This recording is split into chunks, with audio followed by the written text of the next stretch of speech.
Let's finish this game.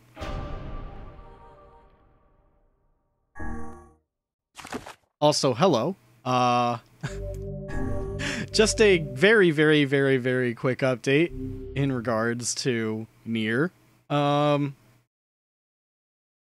I've done some off-stream flower cultivation. Unfortunately, despite doing the one weird trick,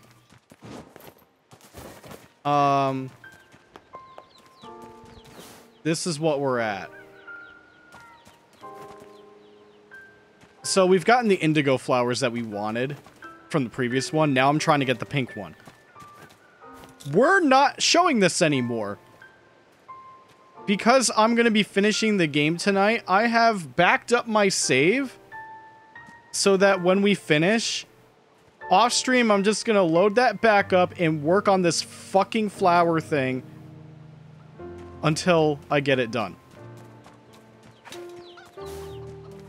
So as I can tell from this drop here, yeah, these aren't pink. The RNG is not good with this.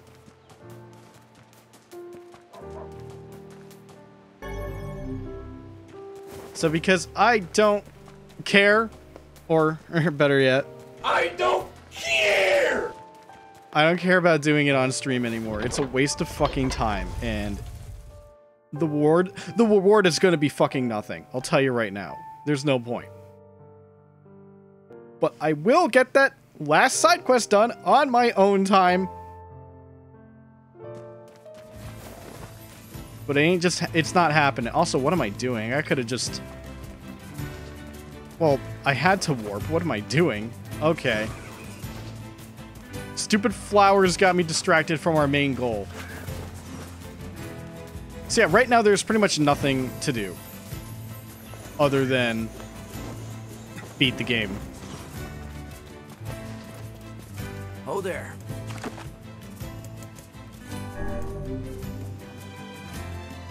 The only other thing I could do, in theory, is try to upgrade as many weapons as I can. But I'm gonna have to grind for that. I'd rather just say like, hey, let's clear this game, and then we can worry about dumb shit later, you know? I can't be stuck with this game for an eternity. The worst case is like, hey, this game will be done by the end of the year. No, I don't want that.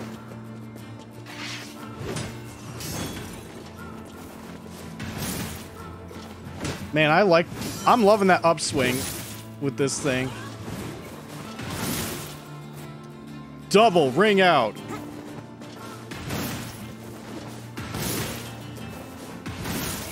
God damn. Very good. So since I backed up my save for the flower stuff, I'll just make some free saves here. And not worry about that shit. Thank God for backups. Okay, I'm not gonna bother with you, dude.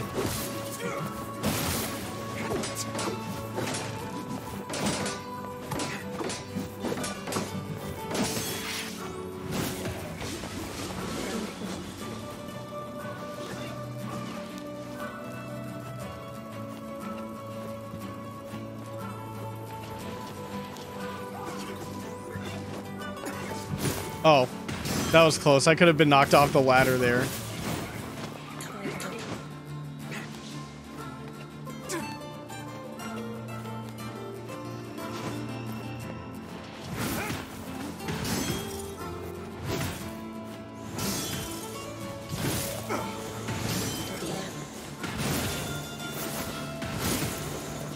Hey, fuck off, you.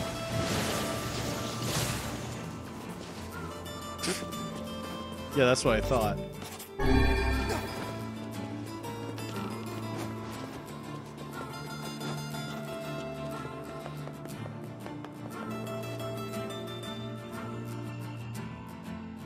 Hey, Tiger. You're just in time. I was bitching about flower cultivation for a little bit. Emil! You were... Emil was in the wall. Okay, it's fine. It's fine. He's superhuman. If we can even call him human anymore. He's super duper.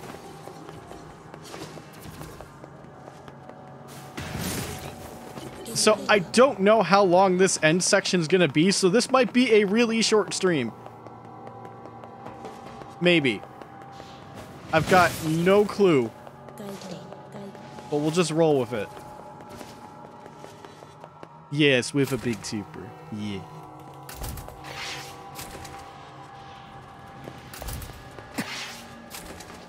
So my retro tint came in today. I think sometime this week I will do a stream testing that thing out. Some retro stuff's gonna look real nice, I think.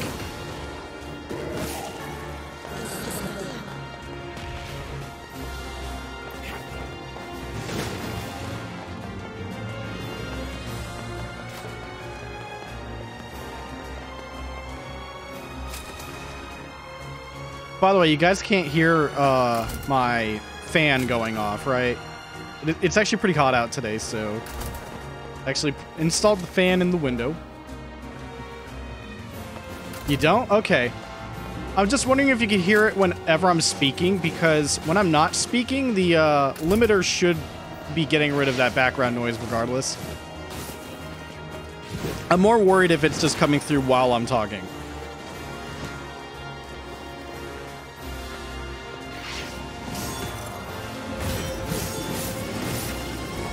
Nice spin. Spit.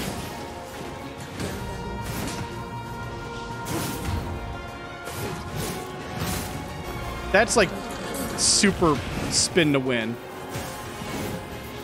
Okay, he's just got a upswing for that. Okay.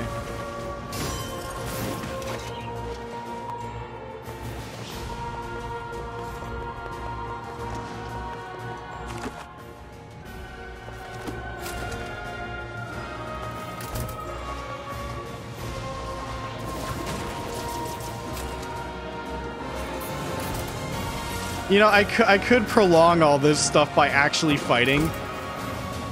Nah, we did our fighting when we had to come up here for the Eye of... whatever. It's not the Eye of Judgment.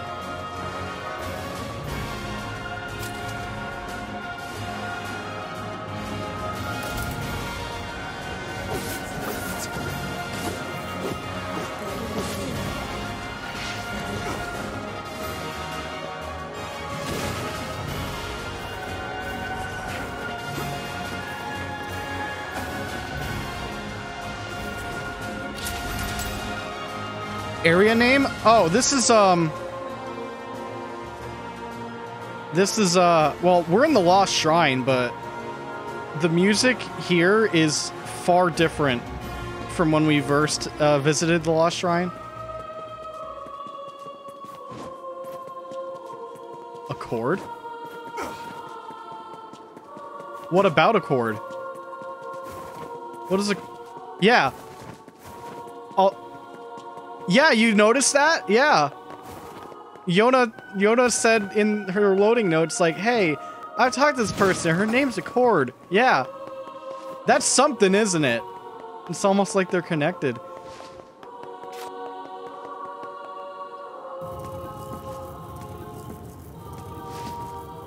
I'm not sure how. If I recall correctly, we don't ever see Accord in this game. Just stupid... fucking 2 FPS Drakengard 3.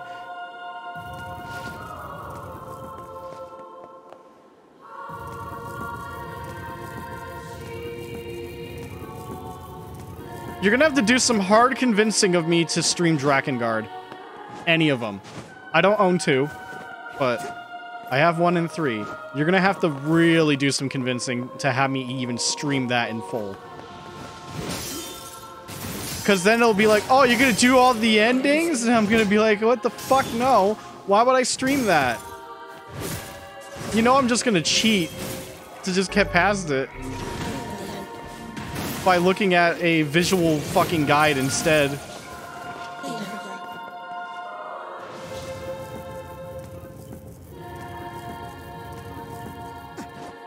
Like, if I manage to follow the guide, I can do it. Because I've done rhythm games. But I have to obviously make sure the YouTube would be in sync and all that shit. But that's it. Although, from what I've heard from people, there's no like, oh, I did it legit, it's honor. I think everyone has been saying, I've done it legit, no shame if you cheat, because fuck this. Like, I don't think anyone is going on high horses over those fucking endings. No elitism.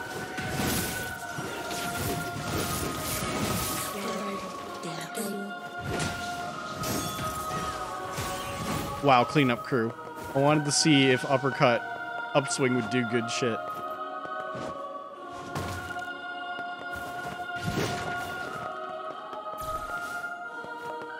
No rotating saves. Here we go.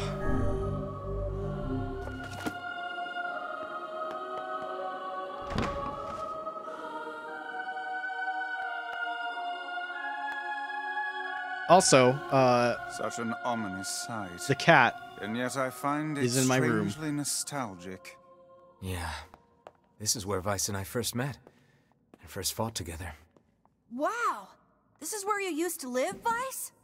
Well, yes, I suppose. In a technical sense. Pretty nice digs for a floating magazine. At least it was free from annoying hussies like yourself.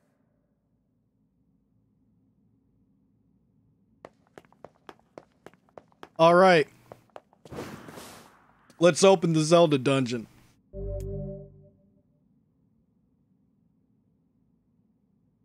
Hey, Facade Flower Lady. Go fuck yourself. And now the path is open.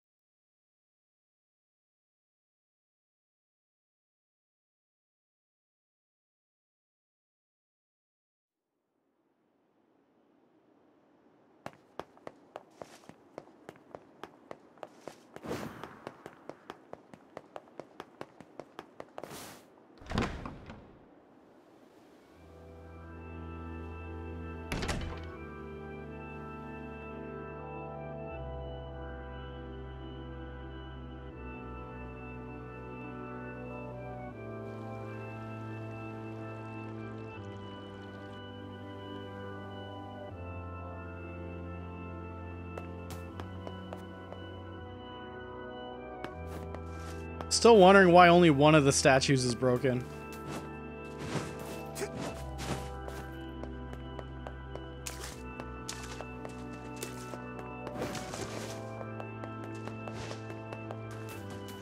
Bird up.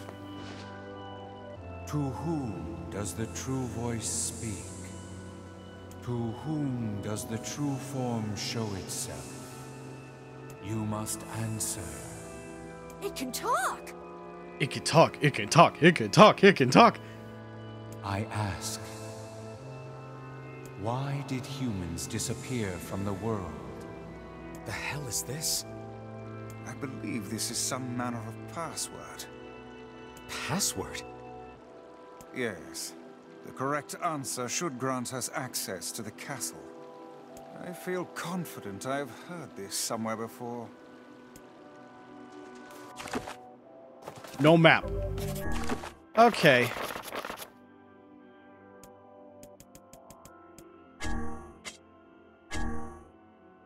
Okay, I guess level 30 isn't to the max. I'm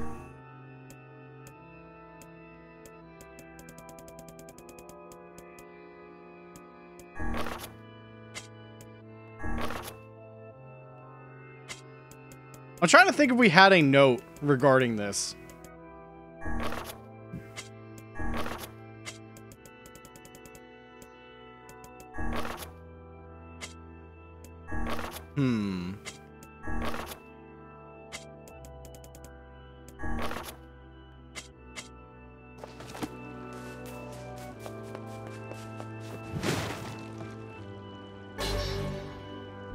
Phoenix sword.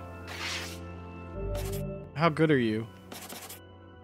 You look cool, but you're weaker. Well, then again, I haven't upgraded you, so,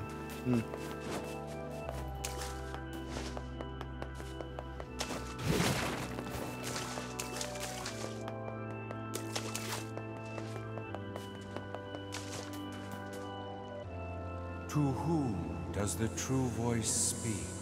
To whom does the true form show itself? I ask, why did humans disappear from the world? You must answer. I have a feeling neither of these are correct and we can't do this. Because lives are short. Yeah. I answer because of a black disease. I ask, how can humans extend their lives?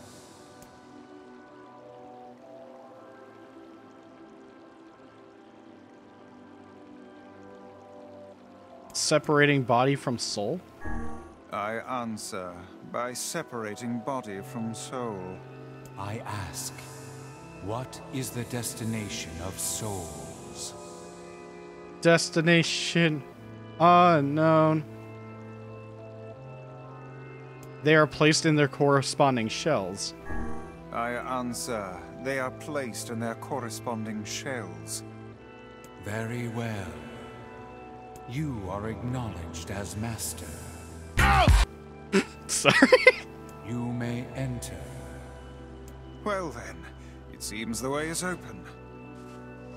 So, chat, I have no idea where the solution would have been without looking it up.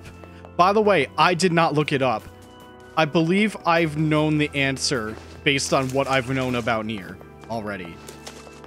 But where in game would that have revealed itself? Because that I actually don't remember.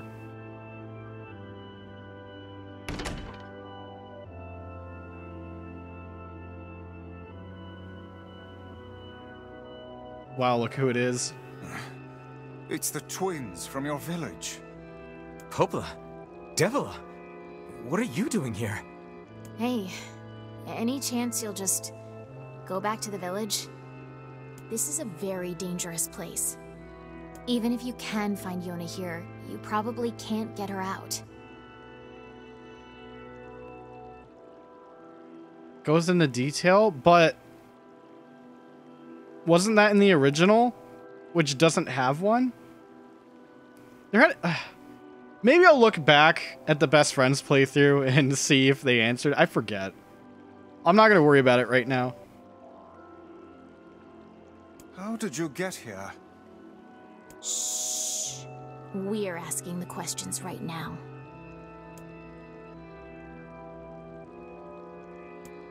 Yeah, let's go back.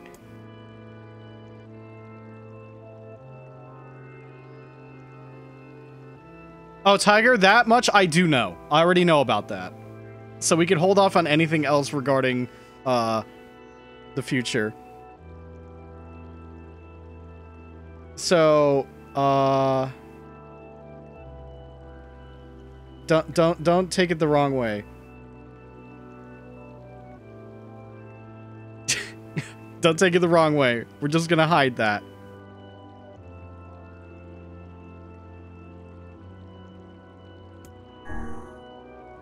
We're here to rescue Yona. No dice, huh? Well, I guess we don't have a choice then. Part of me wanted to actually just say, yeah, let's go back home. No, I suppose not. That'd be pretty funny. How sad.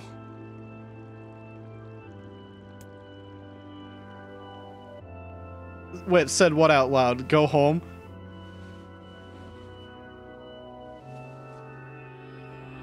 We didn't want to fight you. Oh. We really didn't want to.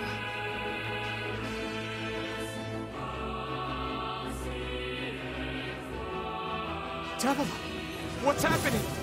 Sorry, but this fate was predetermined. Still, we spoke to truth. We really wanted to avoid this if possible. We were hoping to put it off for 100 years or so. Until the next generation came Oh. along. What are you talking about? Are they shades? I don't think so. It's a lie. I don't believe it. We never thought you'd grow to be this powerful. This is madness. Why do you block our path? You have no cause to speak so with us, Grimoire Weiss. You are a traitor. Traitor!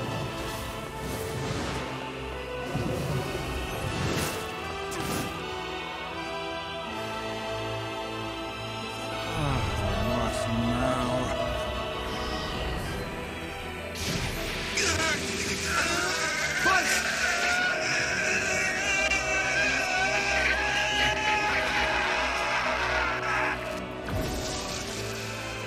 They copied my powers. Wow. Oh, shit on a shingle. Use the sealed verses. Of course we can. The power came from us in the first place. You Yeah, were just stand simply behind him. loaned a That's small working. portion of it. Weiss, are you all right? Why are you guys doing this? Why are you siding with the shades? That's so... Oh my god. Yeah, just stand behind them.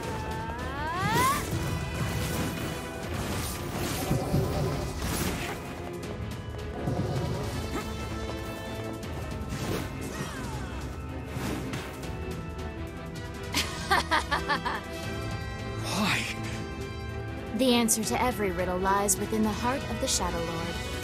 Shadow Lord. So you've been on his side this whole time? You must search for that answer yourself.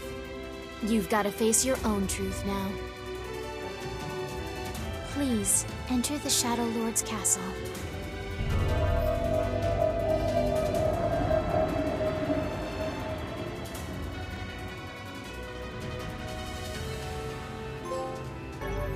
A. Nice. Okay, I don't have to worry about that. Devila and Popola are fighting us. Yes, they do seem to be putting us through a great deal of...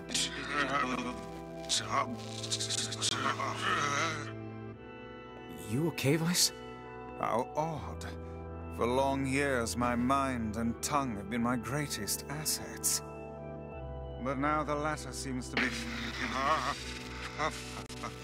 Well, Weiss? do not look at me like that.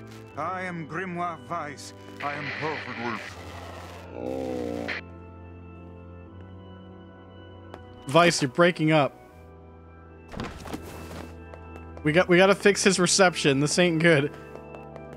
I think I hear a waltz.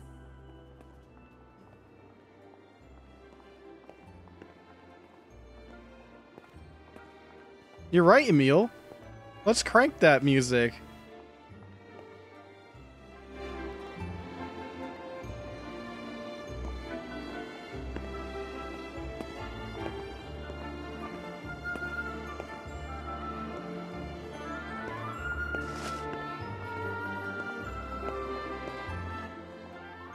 Okay, that's enough of that.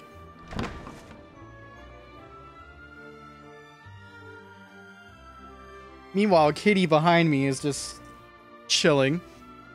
Very good kitty.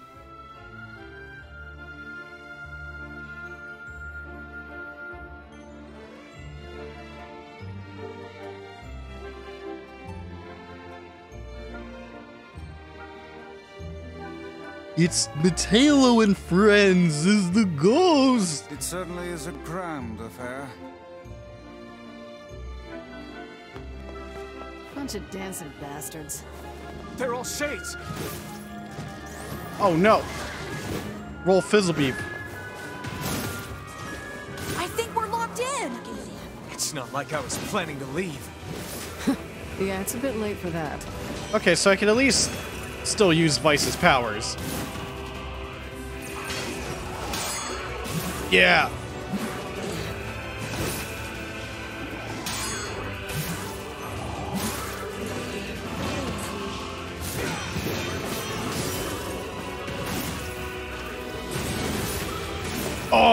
it's a slam. Nice. Okay.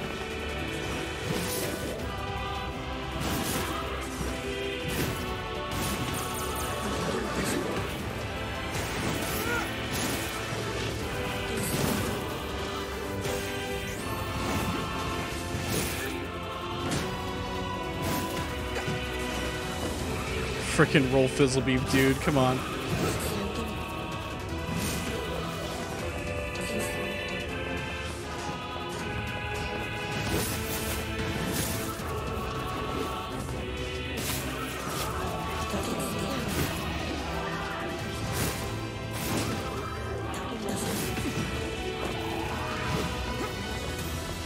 Come on. NieR confirmed greatsword main when most of my recent playthrough has been the spear. Lance without the shield.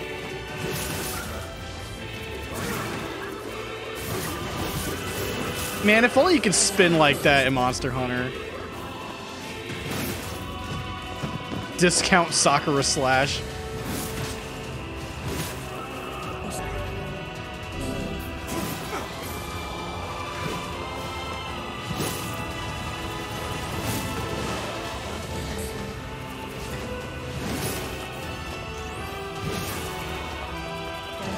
It's got a flashy hat.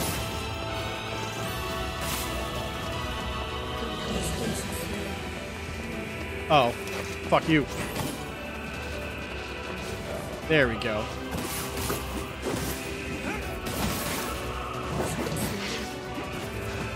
Oh. Be gone.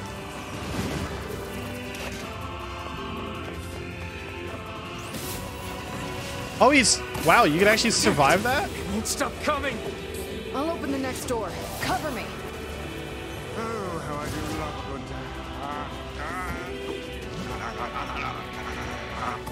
Vice! Oh, right. Protect the hussy, yes? Good plan. Let's go. Okay, Vice. Gone insano. Protect Kaine for us.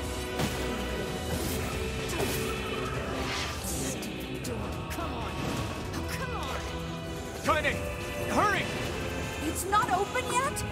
Do I look like a goddamn locksmith to you?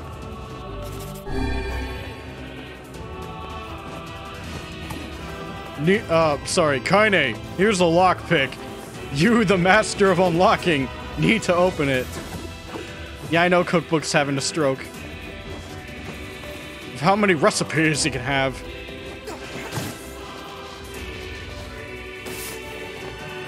No, you idiots. What are you doing? Lock doesn't want to open? Fine. I'll just break it down. Stop, you impatient fool. Yeah, kick it. Uh-oh. Damn no good bullshit bastard! Open the fuck up already! Ugh! Oh, I'm dropping frames. What the fuck? Got it. Kaine, look out! Ball.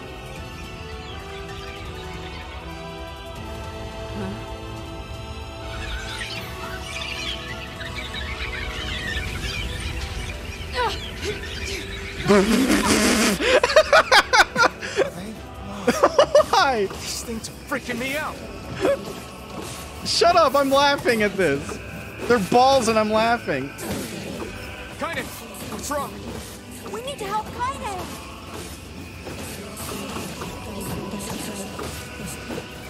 We need to help Kaine. We're trying. You okay? Yeah, but we got problems.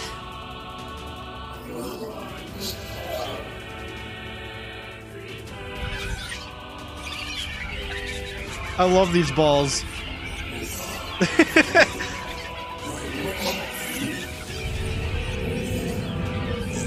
Your audio stroking again? Oh my god. What is wrong with your computer? Is your sound card like broken? Oh no! Oh no, Boar. We don't need forgiveness, asshole. Kaine?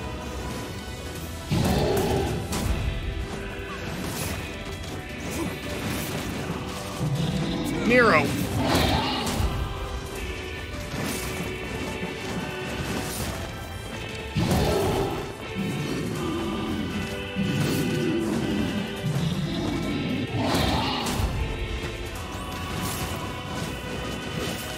know. Kaine, are you all right? I'm fine. Let's just kill some shit and move on, alright? There, done. Damn shit. Oh dear.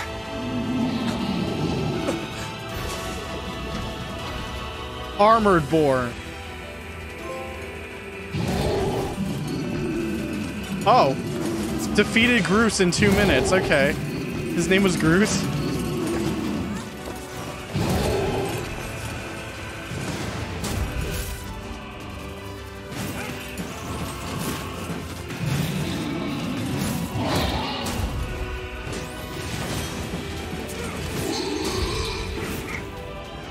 Yeah?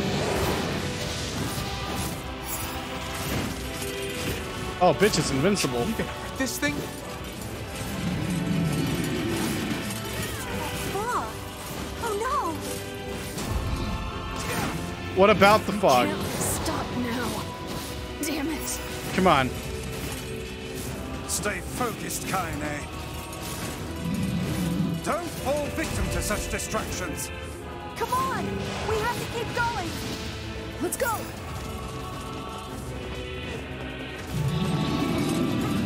Go where? Out? Shit's locked. This way. Move. Oh, okay. Later, fucker. Screw you.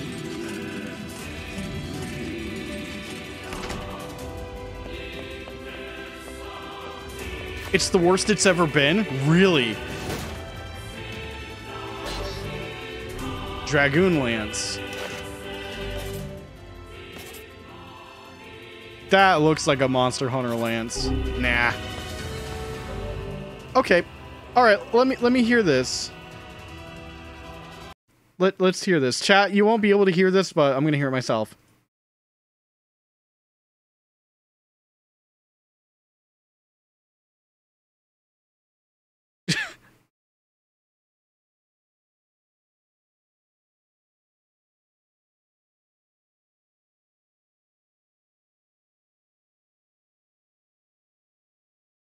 Yeah, wow.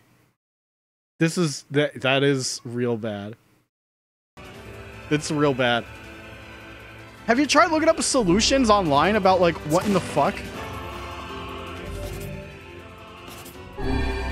Up here!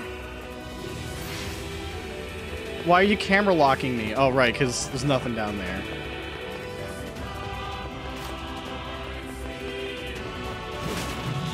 Oh no. How can we deal with this?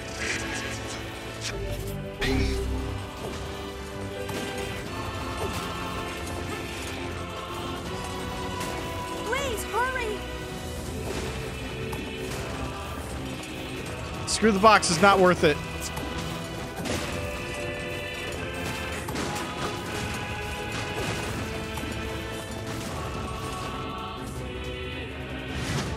Wow, there was like no sound there. That was kind of flaccid, I'll be honest. Damn it, I can't get it open. Attack incoming!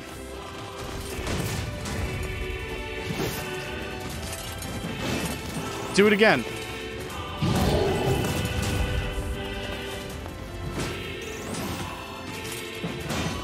The entrance is locked too! It seems we are in a bit of a predicament.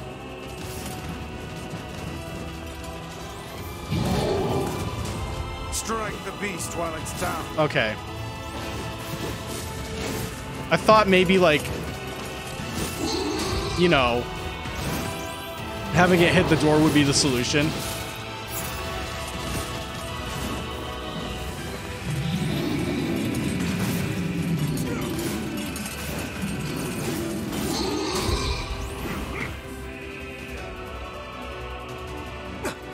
Okay.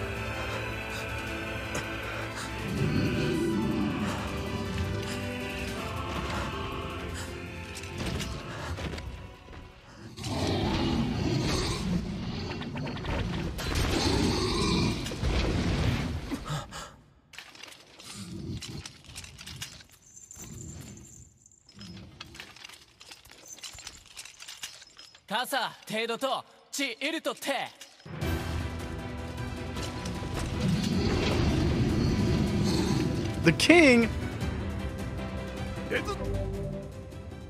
Sorry, I was in the middle of taking a drink.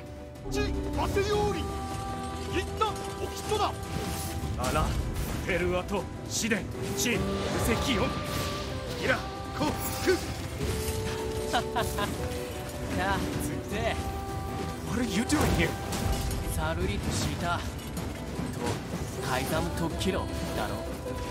You are correct.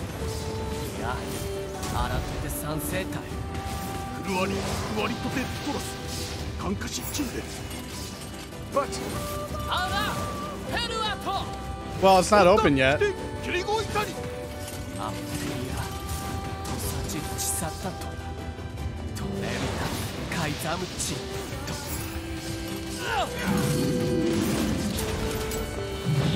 Okay, it's open. hey, stop! Let me go! Stop it! Damn it! King, no!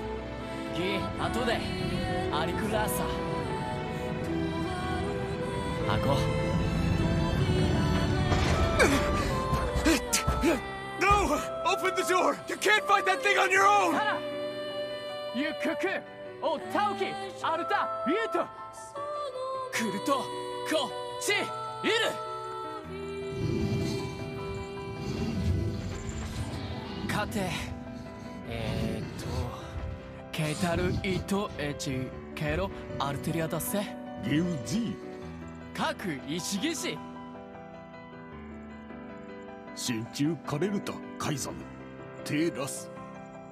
Yeah, how do you remember all those rules? You guys are insane.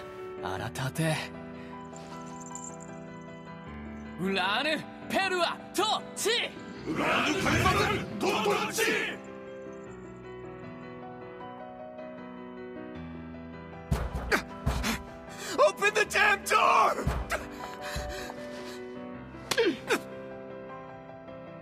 Knock it off already.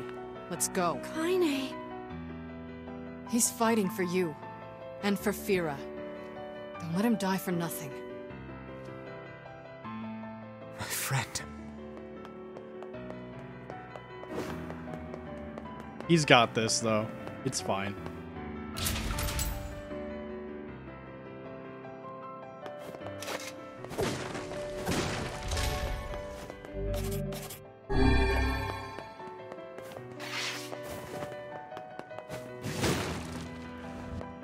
Man, just give me all the healings. Nice.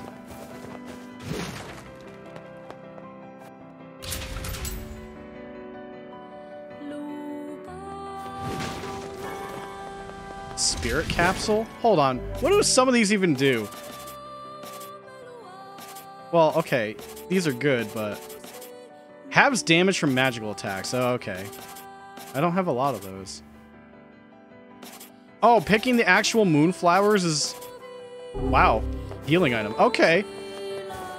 Does... I don't give a shit. I have so many other healing items that I'll be fine with.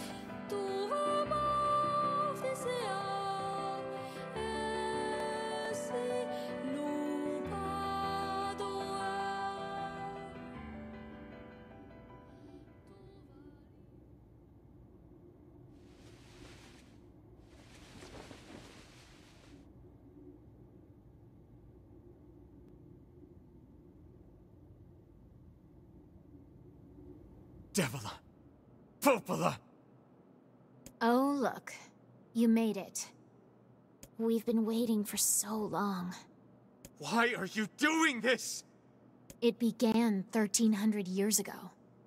Humanity, finding itself on the brink of extinction, undertook a last-ditch rescue plan called Project Gestalt. Gestalt? Do you still not remember, Grimoire Weiss? Then let's give you a refresher.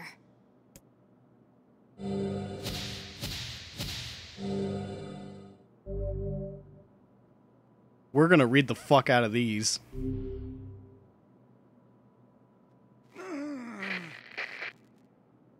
Weiss! My mine.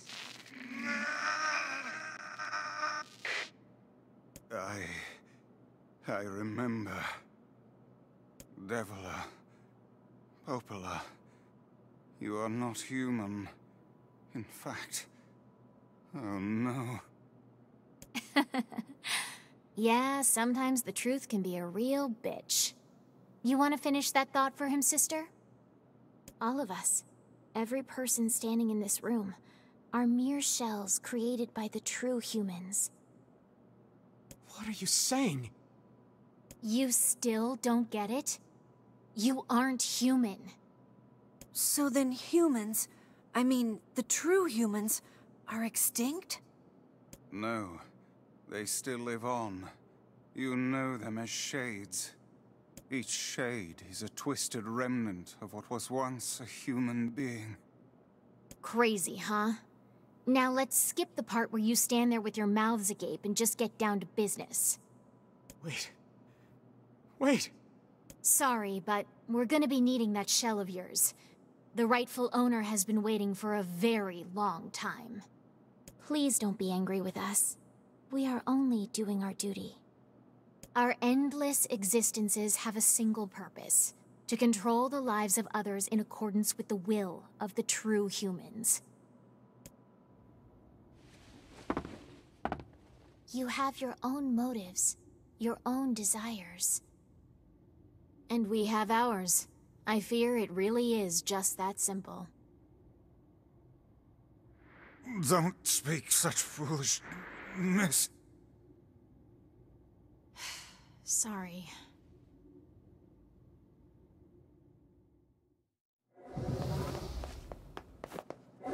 Here we go.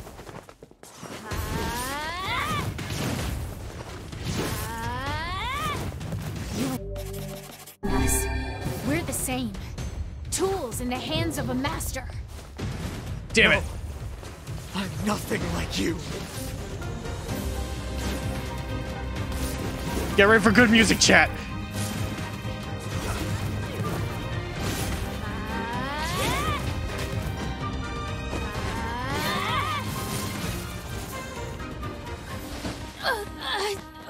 I'm sorry, I cut the music off too early.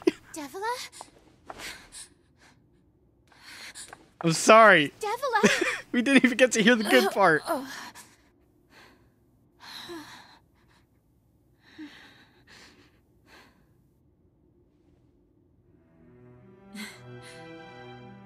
Popola, are you crying? No! Don't die! You know, Popola, I understand now why we're twins. It's because we were born without souls. Devila, I can't stop the bleeding. Oh God, I can't stop it. This world is too lonely for one without a soul. There's too much emptiness.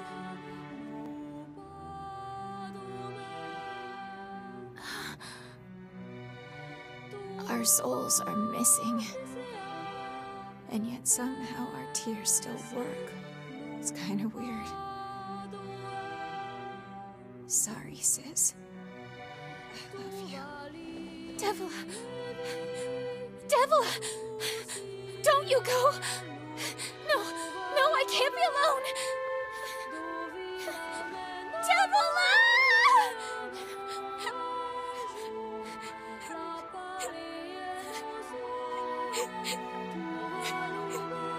Popola. Let's stop this now. Stop? Stop? Now you want to stop? You think you have the luxury to stop?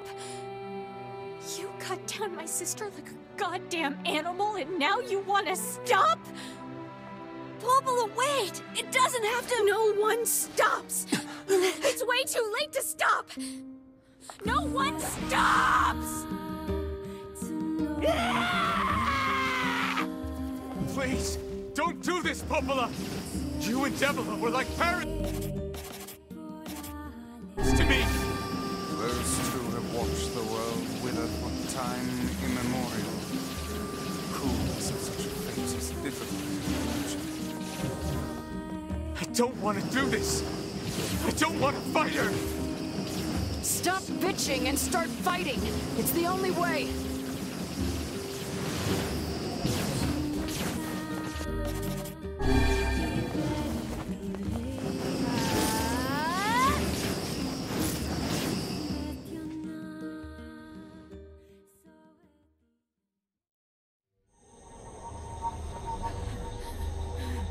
No stopping. No stopping ever.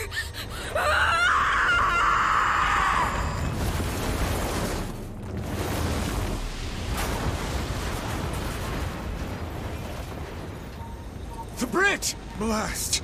We're trapped. I've got an idea.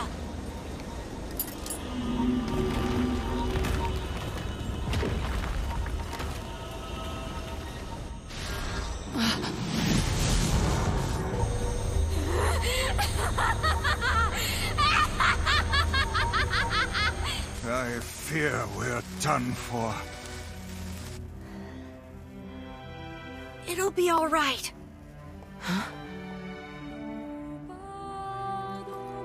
You know, when I was young, I hated my eyes. And now that I'm older, I hate what my body has become. But there's something else there now. Something like pride, you know? I mean, without all this, I couldn't have become your friend. Goodbye, my friends. Thank you for everything. Emil! For so long, all I could do was destroy. But now, I have a chance to save something. No!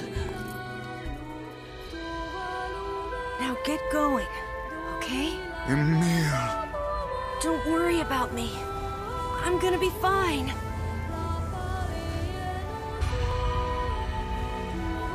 Emil! Emil! Emil! You jackass, get back here!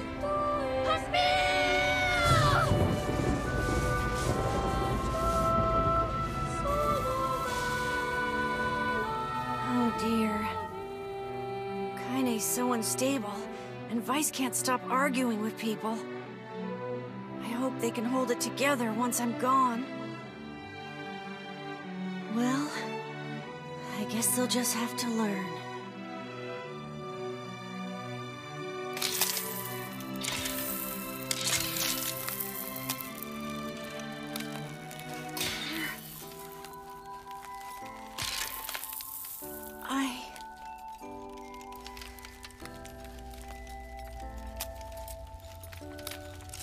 I want to see you again. I want to see all of you again. Just one more time.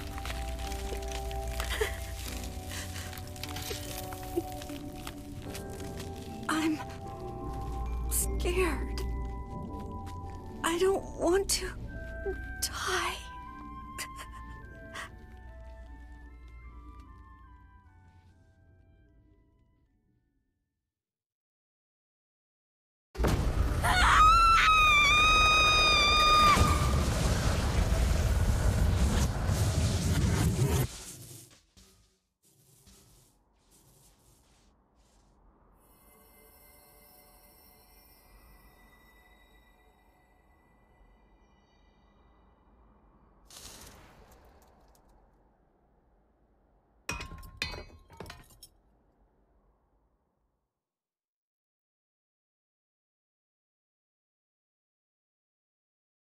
Chat, he didn't forget the nuke.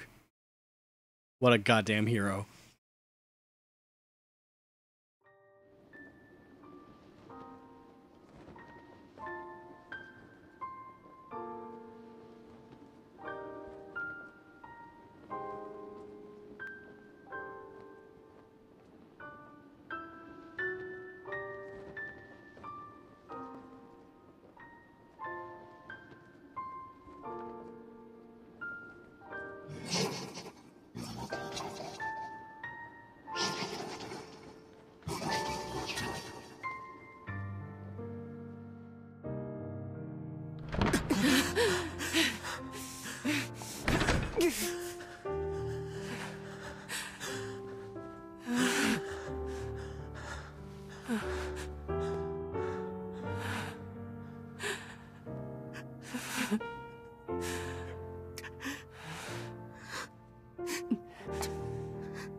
Let's go.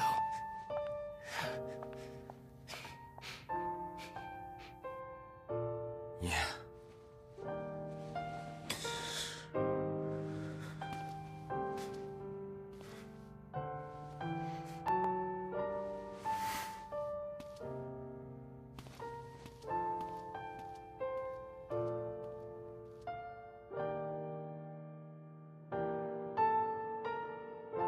Do you guys need a moment?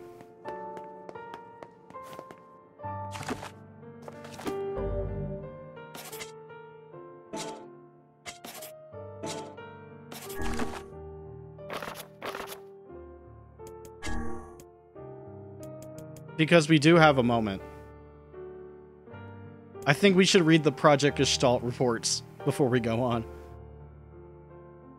I'm going to assume they are in order from top to bottom, so we're not missing anything. Okay. Project Gestalt. Report 0923. As noted in the previous report, implementation of Gestalt mode can prevent the white chlorination syndrome we recently experienced. Transfer of bodily information to civilization-repressed replicants is proceeding as planned, with the genes of the originals safely stored inside. Our role as surveillance androids to prepare for when the incurable bacterial disease eventually dies out is also underway. So far, this is proceeding without issue. Observer 021, codename Popola. Project Gestalt. Audio presents Project Gestalt in Audible production. No. So, this is now officially sponsored by Audible.com, where you can have the NieR audiobook, if that even exists, delivered to your internet doorstep. Just use promo code 1.22. I can't even finish that bit. Project Gestalt Report 9182. This document discusses potential strategies for the relapse cases we have observed in recent years. The term relapse, of course, refers to the catastrophic loss of sentience seen in certain gestalts. The syndrome has defied even our most pessimistic initial estimates and continues to trend upward with disturbing speed. With some relapsed gestalts beginning to attack replicants, there is an urgent need to take comprehensive action.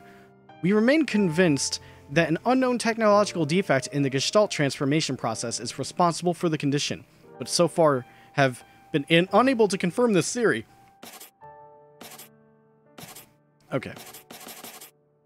Research of this condition is now our top priority, and looks likely to continue for some time. Observer 022, codename Devila. Project Gestalt, Report 10432.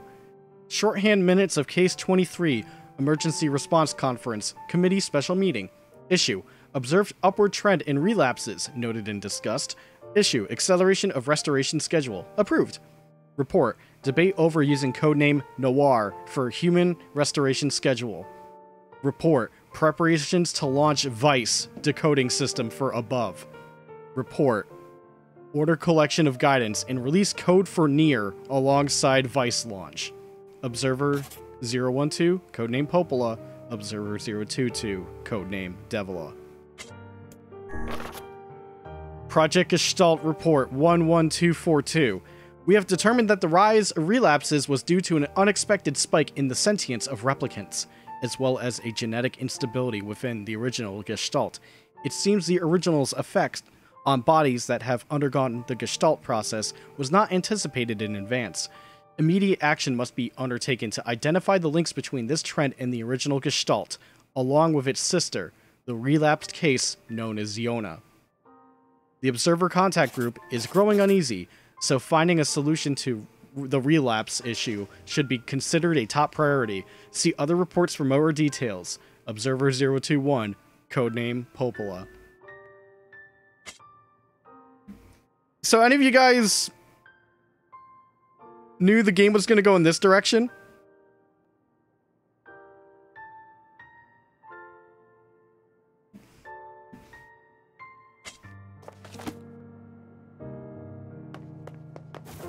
I'm not sure, like, at least when the original came out, I'm pretty sure a lot of people who didn't get super far didn't know it was going to go this fucking deep.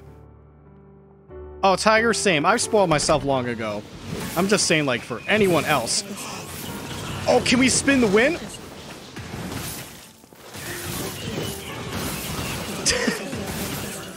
This is the perfect room for it.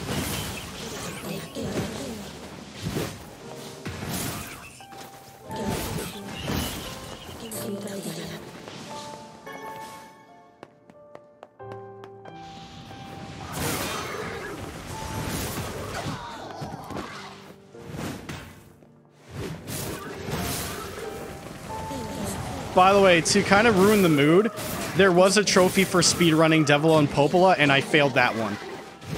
Which means I'm gonna have to do this again.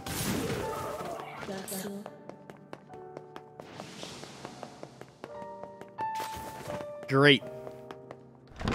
I mean, I missed some other bosses earlier on in the game anyways for speedruns, so... whatever. We'll do it again.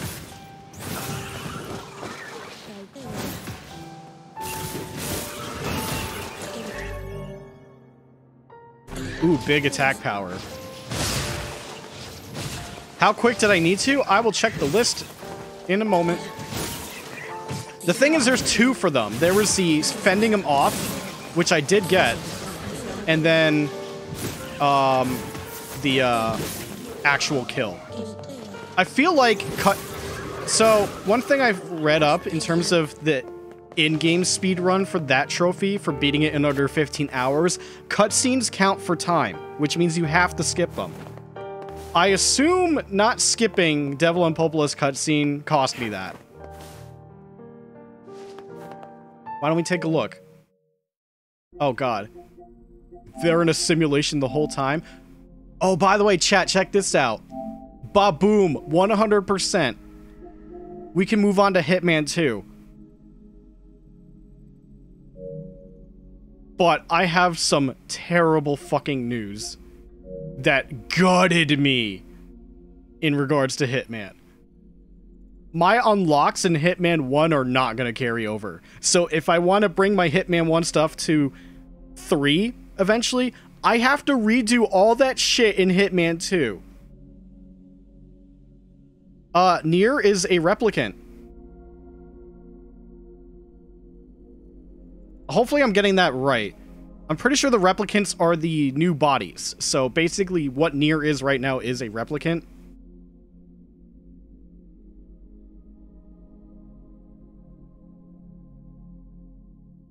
Oh, what was I looking at? Trophies? Sorry, I got distracted by Hitman. What was the speed run time? Let's check down here. 3.5 minutes. Okay. Then cutscenes, I swear, probably took that time out. What was this one? Luis. Oh. Oh, that's the, whatever. A clone? Sort of.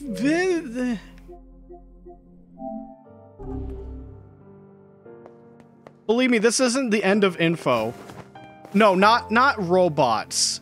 Although the Gestalt reports pretty much say that Devil and Popola are androids. So no, not chibi robos that we killed in the thing. Actual fucking androids.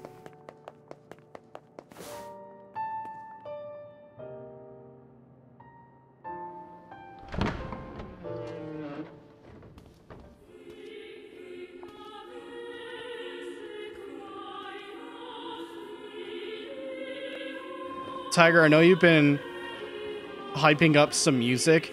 It's gonna be real bad for you to hear all the distorted shit you're gonna have to listen to.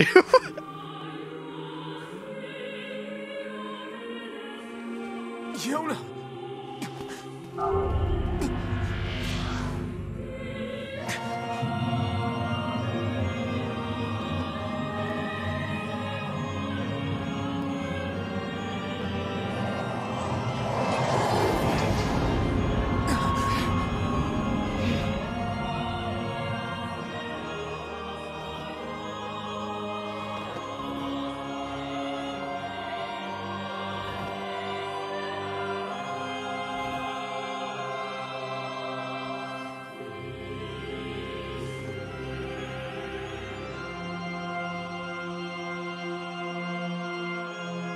This ends here. Strike hard. Hold nothing back. Strike hard. Play hard.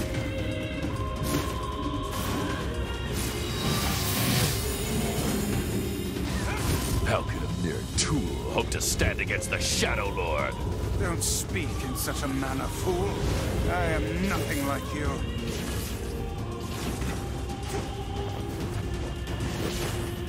Come on.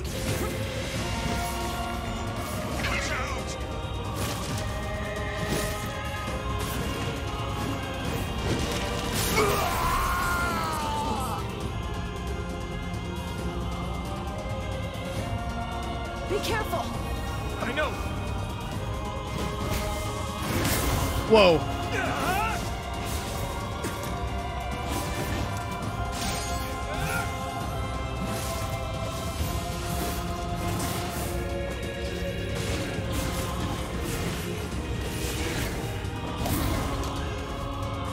I think it's safe to say I'm a little over-leveled.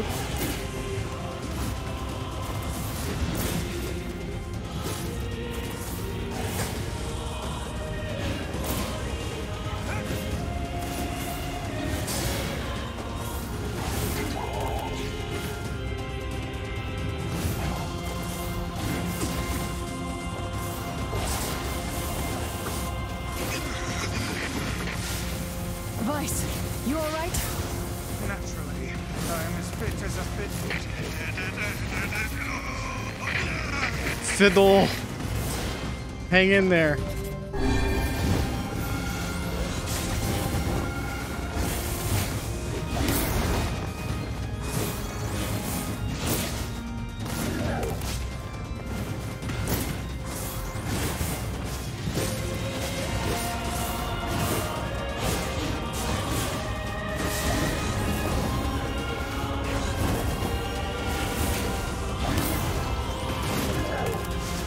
There we go.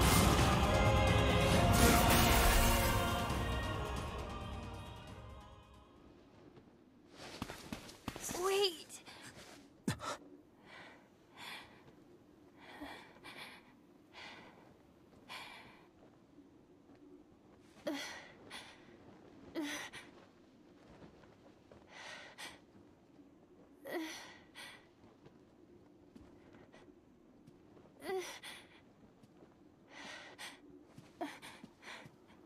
Brother? Yona.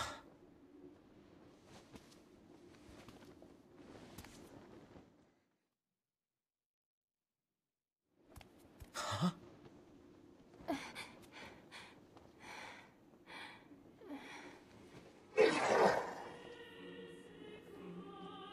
Please, just stop. I don't want to do this anymore. I don't need someone else's body. I don't want it.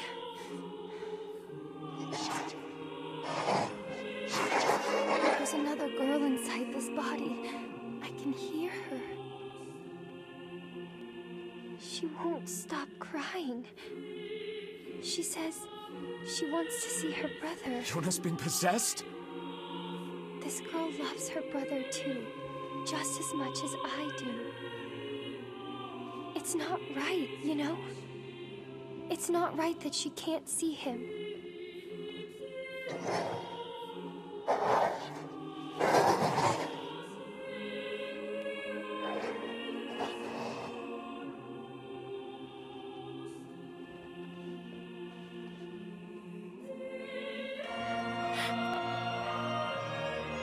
It's you, isn't it?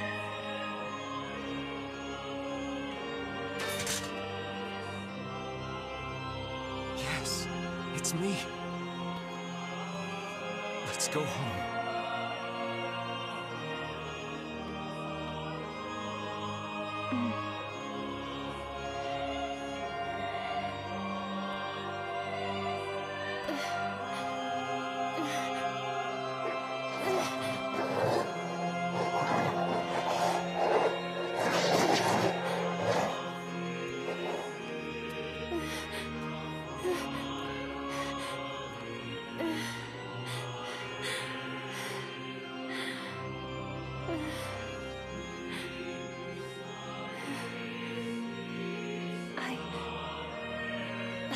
sorry.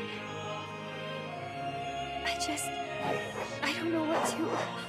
I'm so very sorry. No matter what.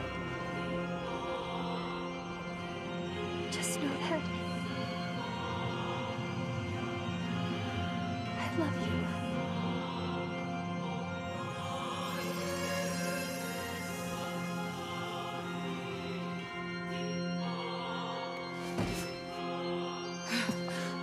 Hurry. The shade that possessed her is gone.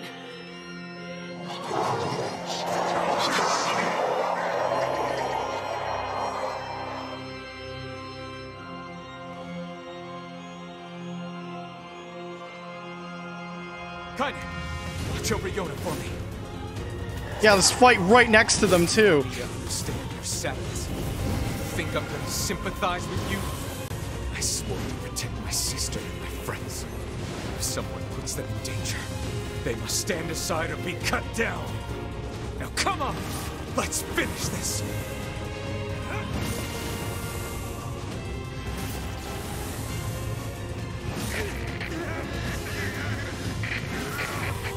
Weiss, what's wrong?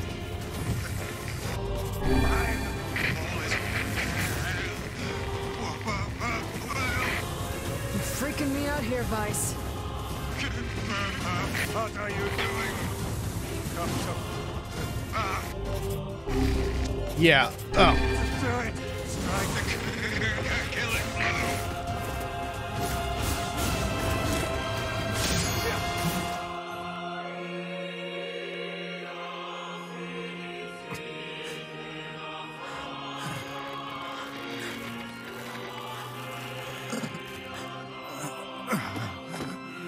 No bother. One moment, please. You okay?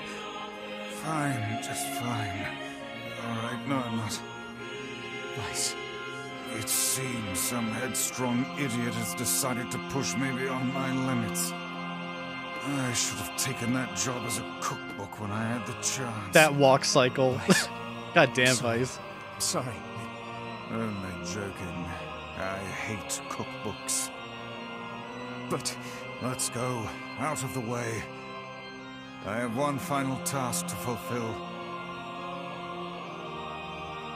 where are you going? Why, to stop him, of course. But after that, it's up to you. Only you can see this battle to its conclusion. I wish you luck, my friend. You can't. I swore I'd always fight by your side. You are an exceedingly stubborn lad. You know that, yes? Perhaps that's why I've so enjoyed our time together.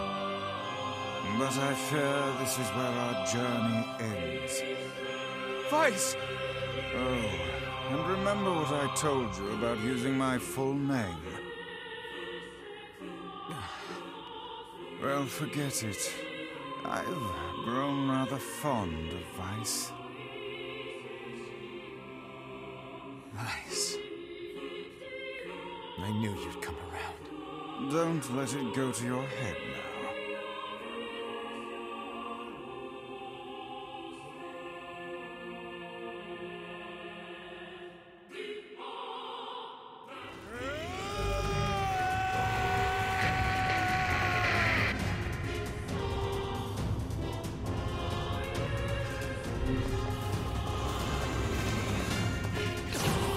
I have something to defend.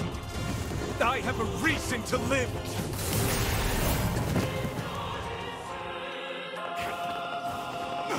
Shut up.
I'd give this bedroom setup a 4.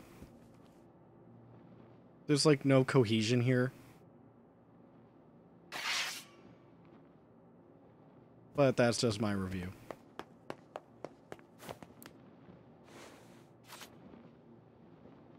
Is Yona all right?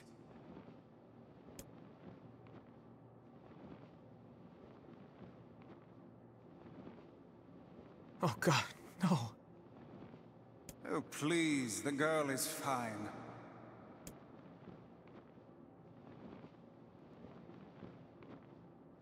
Weiss? Where are you? Are you okay? I am as well as can be, considering I have lost my physical form. Doubtless my voice will be the next to go, so listen closely.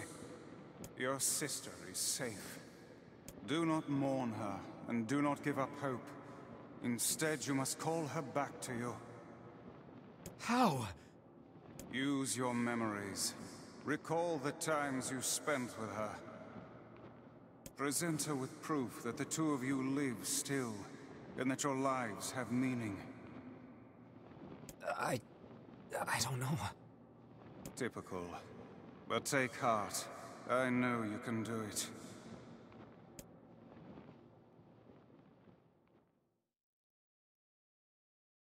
What's my favorite food? Cookies. What's my favorite book? That's my magic storybook. What's my favorite place? Home with you. What's my favorite flower? The lunar tear, of course. Okay, one more question. Who do I love more than anyone?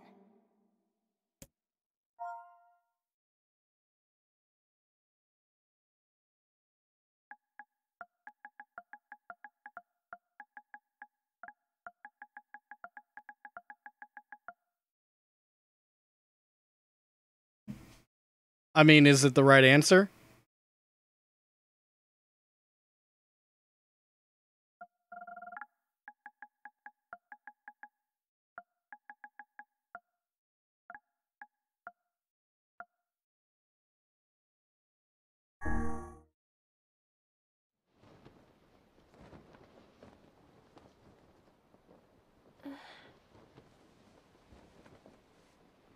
Is that you?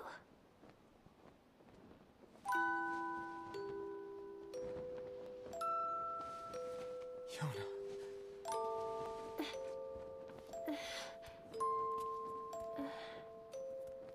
Is this my body? Yes, Yona. It's yours and yours alone. You look bigger than before.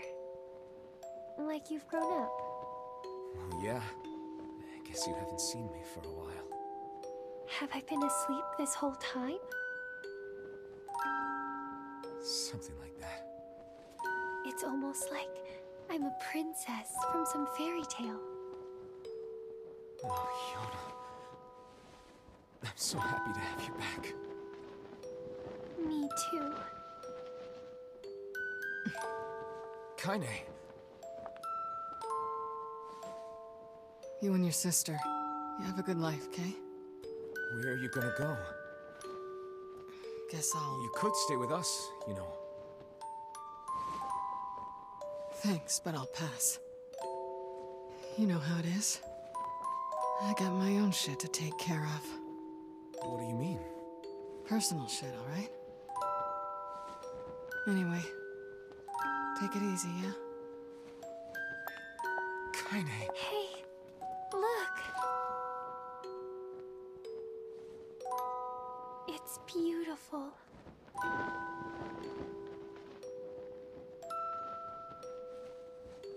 For the longest time, I heard someone telling me how they wanted to see the light. And now, they can finally see it.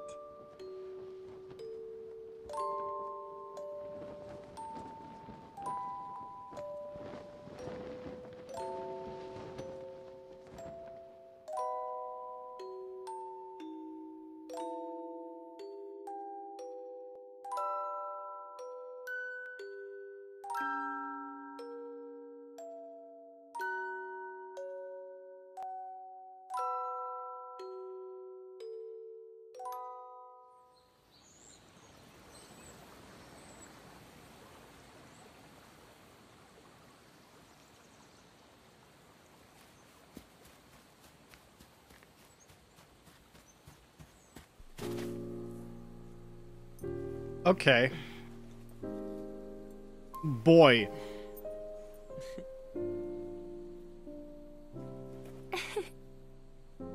Thank you. I love it.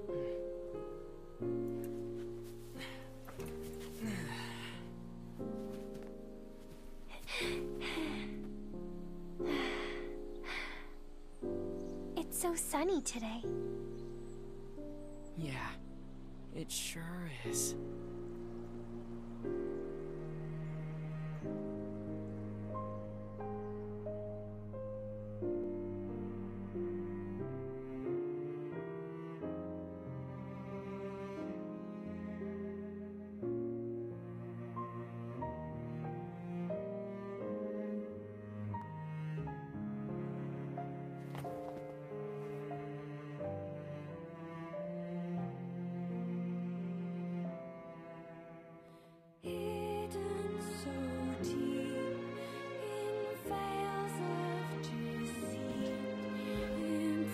That's that.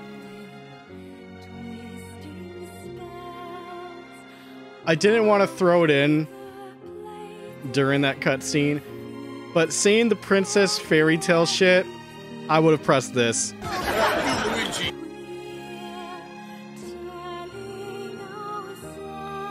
Barbara Goodson. Wait a minute, isn't that Rita Repulsa? I'm looking at the voice cast here. Well, I think they mixed everyone in. I think, like, between... Yeah, DC Douglas, there he is. Oh my god, the credits just alphabetize everyone, but don't fucking segment. So finding voice actors is gonna be a nightmare. Oh, there's a handler right there. Okay.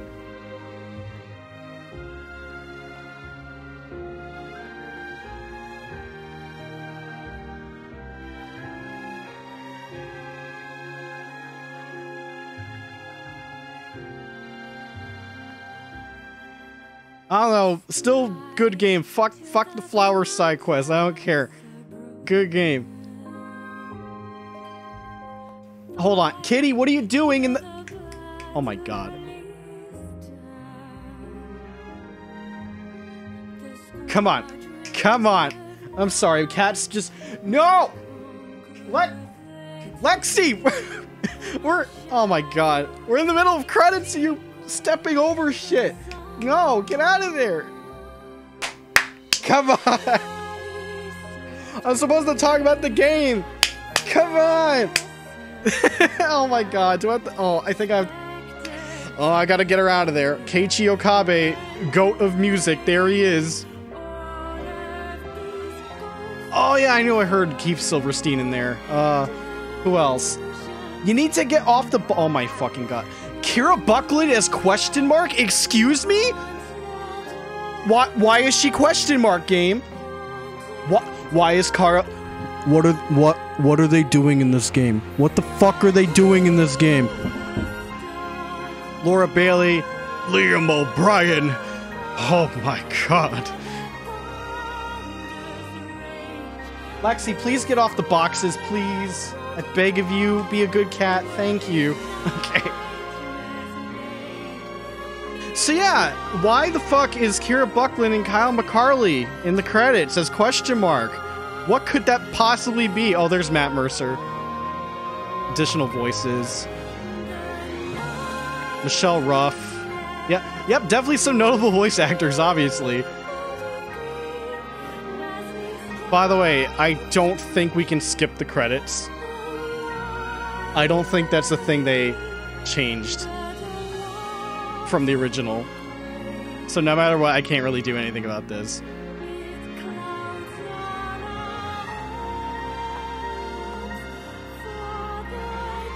Ray Chase as NieR's second half, the adult. Yep.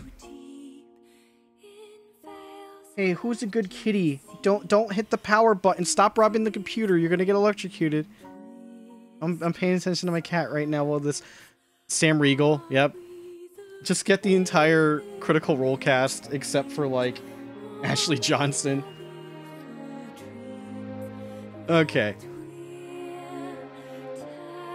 Chat, I hope you paid attention to the title of the stream, by the way.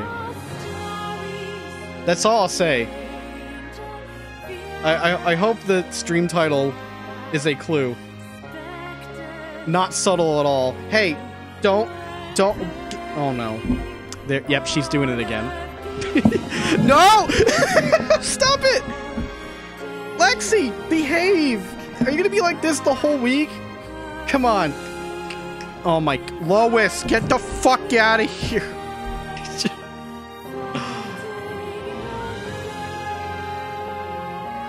I wanted to see if there was someone else.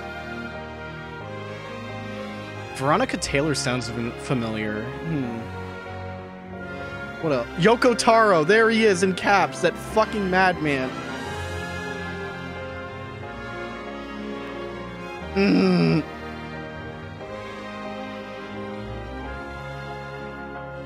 Yeah, there he is, Yuri Lowenthal as Gideon the Postman.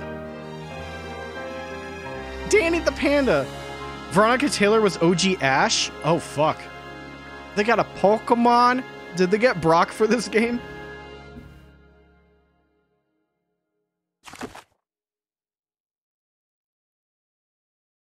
Okay. Let's...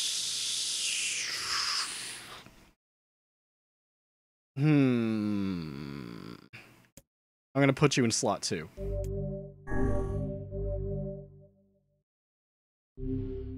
You see that right there? You see that right there? Chat? I hope you're ready for 20 more streams of this game. We are not fucking done. Who the fuck said we were done with NieR? We're just starting. The tutorial's done. We are in. Yes, I will.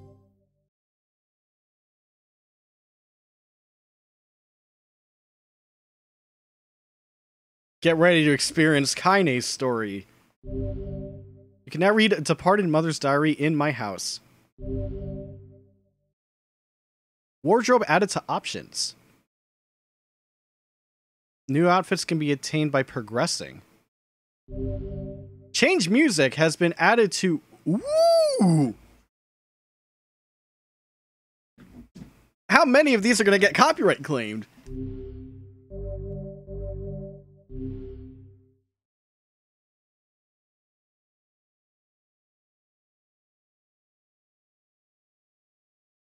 So, I want to look at something real quick.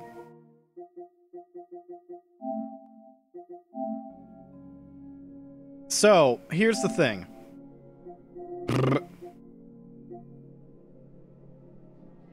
Oh, hold on. I would not show this part.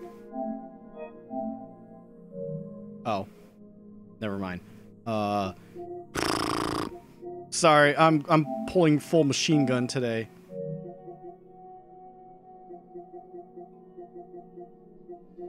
Okay, so...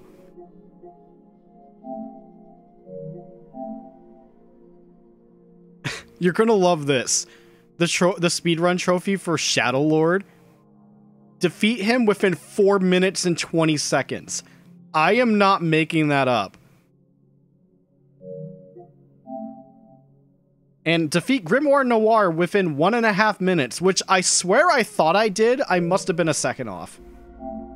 3.5 minutes for Devil and Popola. Take it easy, yeah? Oh, shit. Alright, let's go back. Alright, before we do anything, there is a automatic intro that plays if you don't press any button or the any key. Ooh, excuse me. I'll have that play. I think there's 2. I might forget. I might be misremembering. I think there's 2.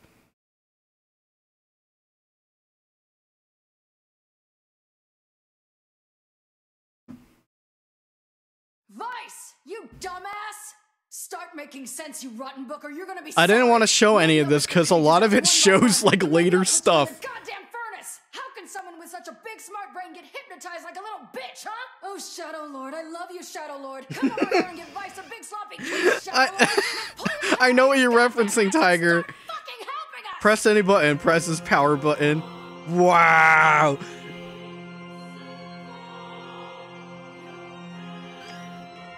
So yeah, all of this I did not want to show because it spoils quite a bit.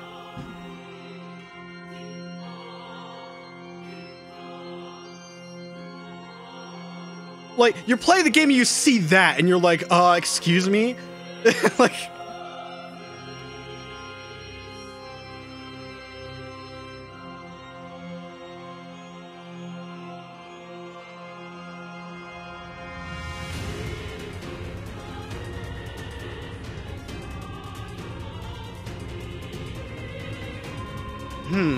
Okay, yeah, there's two different intros. I want to say this one was modeled after the original intro. And then the second one's the new one. Do you want to watch both? I got time.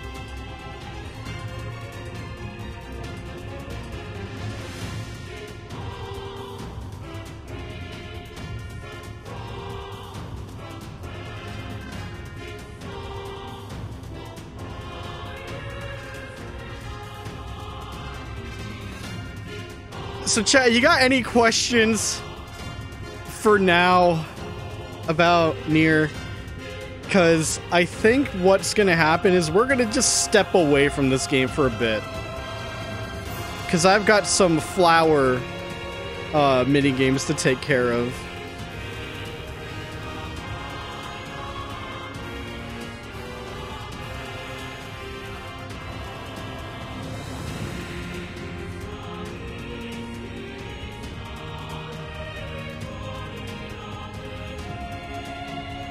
Hopefully it doesn't take, like, forever, though. I dread that.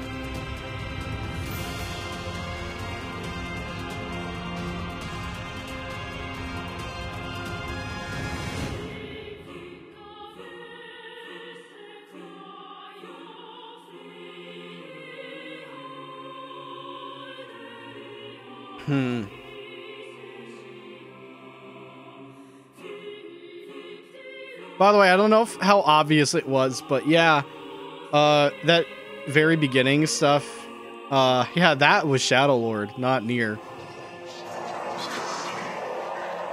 I honestly think the Dead Giveaway is the different book, if you're new to this.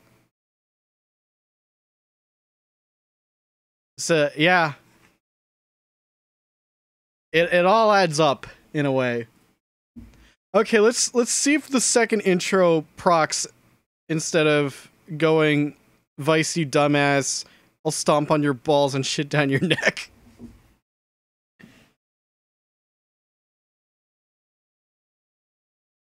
In the meantime, I'm just gonna play for the kitty. Because she's sort of behaving now, just a little bit. Okay, here we go.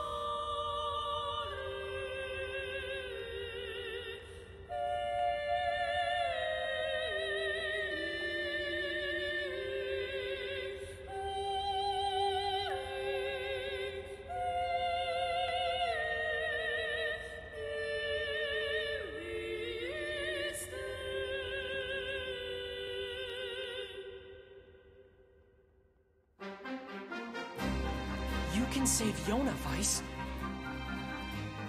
It's you, isn't it? No! Stay back! Anyway, take it easy, yeah?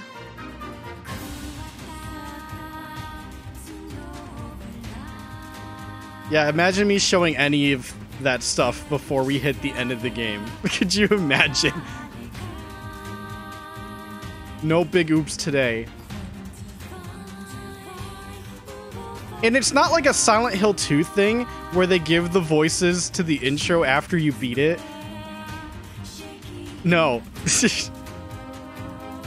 Not like that. Both intros are just there from the start.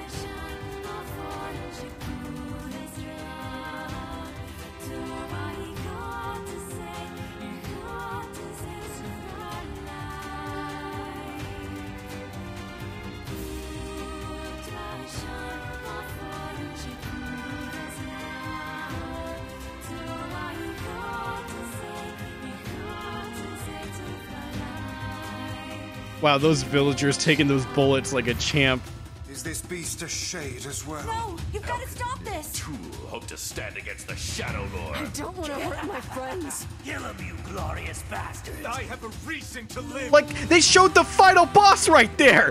Like, come on. It's showing so much. Those fools.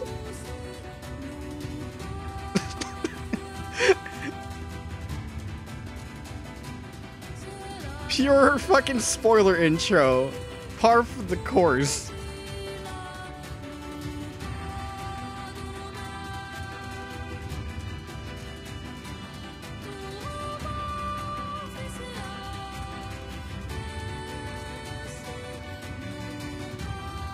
You forgot Emil was a human kid at some point? Well, you know, they're not humans, right? We just got past that point. We're the same. Tools in the hands of a master. I mean, I guess not Skeleton Ball Boy. Gotcha. How dare you ignore that? We were hoping to put it off for 100 years or so. I shall fight by their side, now and forever. I'm tired of this world and everybody in it. But I'll become his sword one last time. I'm fed up with this world. I'm gonna save you. I swear it.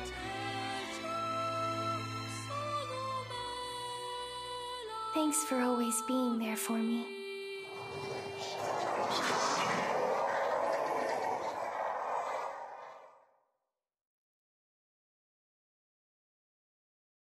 Okay. Oh, controller's still good. So, I do not have a lot of time left. So, I decided, knowing that we were going to go into another playthrough, why don't we change the outfits?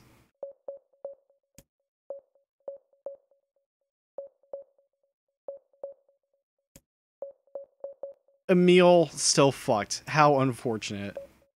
Magic Orb Standard? Oh. So yeah, we don't have any of the unlock stuff from playthrough B as it said that we would have. But I have that pre-order stuff. I think now's the time we could just throw the pre-order stuff on for funsies for this.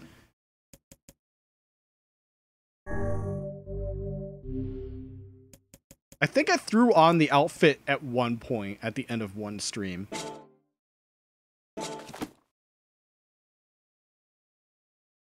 So don't be thrown off.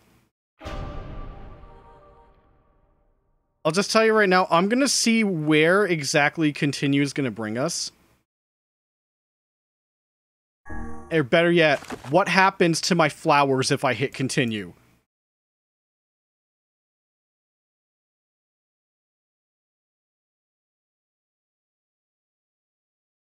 Because I'll tell you right now, I will be loading this save. Like, if my flowers are gone completely and I have to replant them, you're not going to be seeing this game for the rest of the month, I'll tell you that much. I'm going to be loading this save and working my fucking ass off to get that done.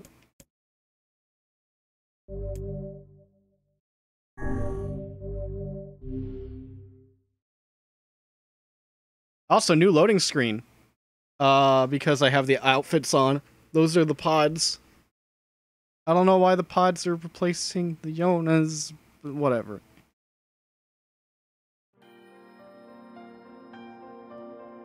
Whenever I interacted with Kaine, I was reminded about something from my past. Maybe my mind has been confusing her with my sister this whole time. Anyway...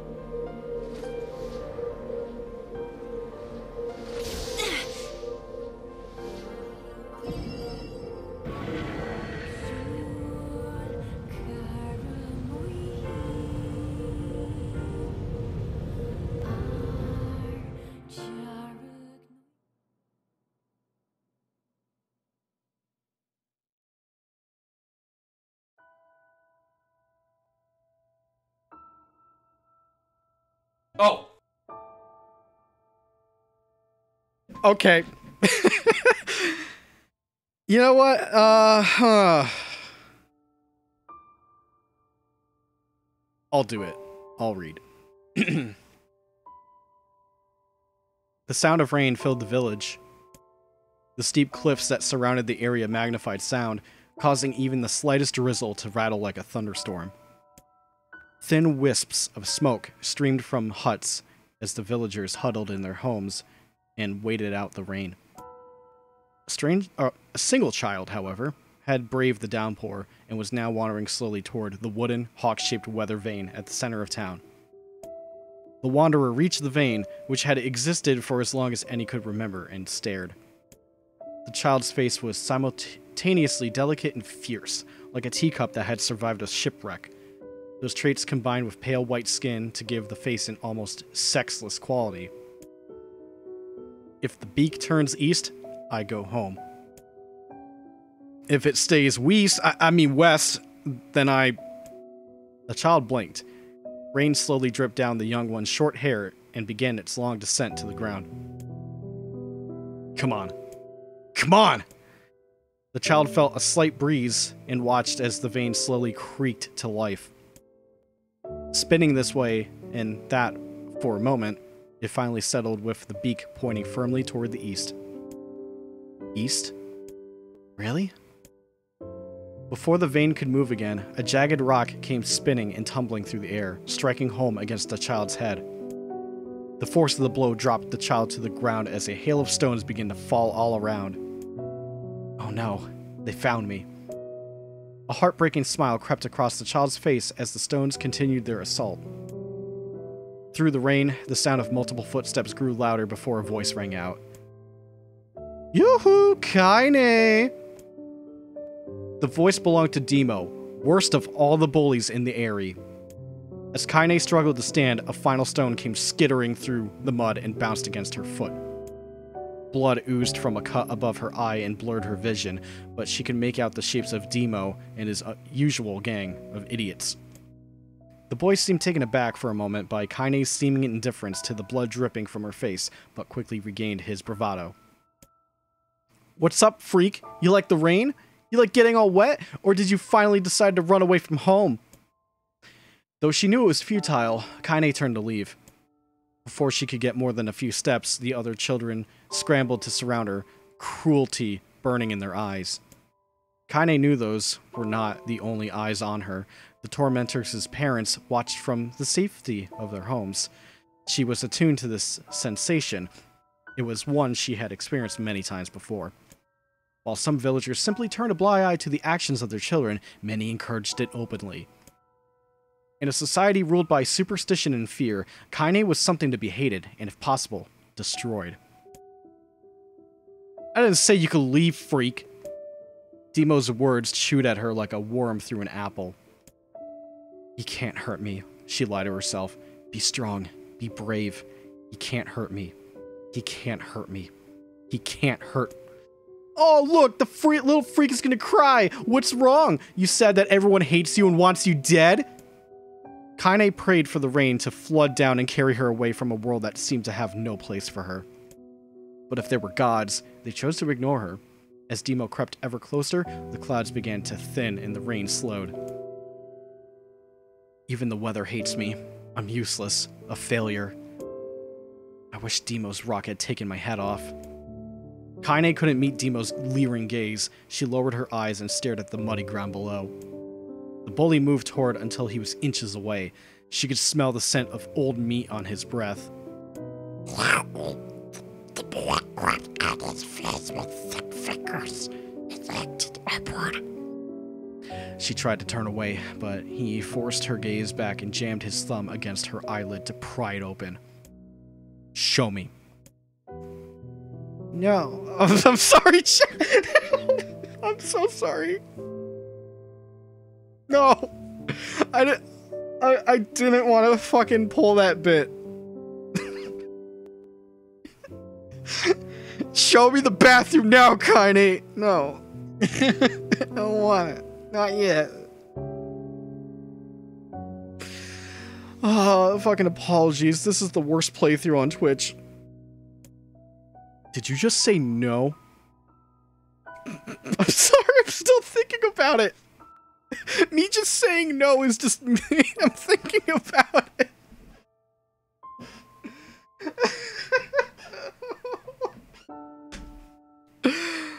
Okay. All right. I think we're done. No. Okay. I can't do this. I can't fucking do this. Okay. Okay. All right. This is a serious time for real. Demo grinned evilly. You don't say no to me. No one says no to me. Not even taking his attention from Kaine, he called to his cohorts. Come on, guys, let's give the freak what she deserves. As soon as Demo finished, kicks and blows began to rain down upon Kaine. Demo paused, still grinning, as Kaine curled into a ball and tried to make the pain stop. I don't get you, freak. What you acting like a girl for, huh? Everyone knows what you really are. Kaine ignored the question, choosing instead to stare at the weather vane. It continued to point east, as if supremely confident about the future it had chosen for her. Go home? Yeah, that's a funny joke for someone with dead parents and no home to go to. Freak! Chanted the children. Freak, freak, freak! Kaine closed her eyes and listened to the rain, waiting for the pain to start again. As the clutching hands of the village children closed around her, she bent her mind to the sound of the rain, letting it become her world entire. The rain fell, but the pain never came. Only when the laughter of her tormentors turned to terrified cries did she dare open a single blood-caked eye. Kaine was shocked to see Demo sprawled on the ground, holding his head and screaming in pain. She could see blood welling from spaces between his fat, twisted fingers. Oh my god, he's crying. He's actually crying. Deprived of their leader, the other children glanced back and forth between themselves, as if waiting for someone to step forward and take charge. When no savior emerged, they began an uneasy shuffle away from Kaine.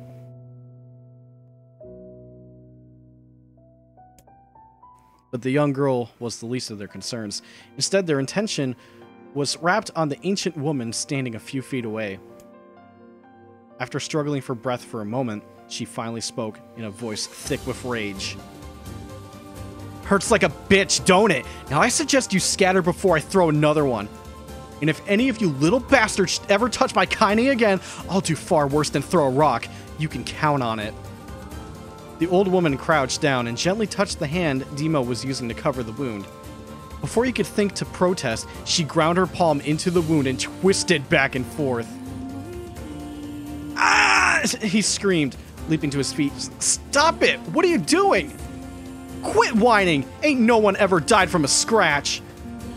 You hit me with a rock, you stupid bitch! A big one! That thing could have killed me! The old woman shrugged. Death is the best cure for stupid. Yeah! Fuck yeah! Fucking best quote! I fucking agree, dude. I fucking agree. Whoa! God!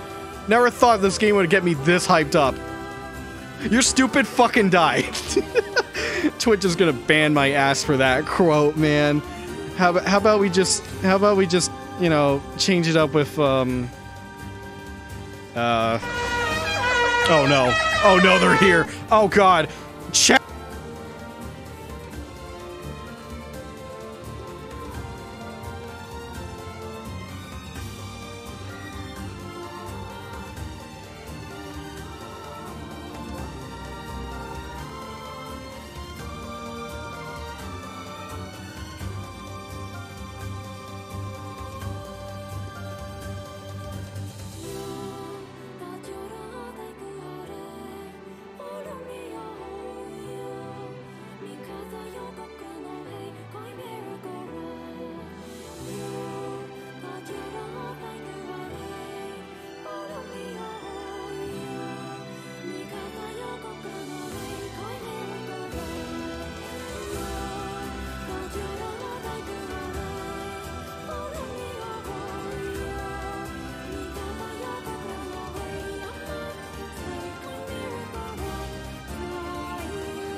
Sorry. I got... Whew, that was rough. I'm good. They almost got me. They almost got me. I'm gonna reward myself with a quick snack.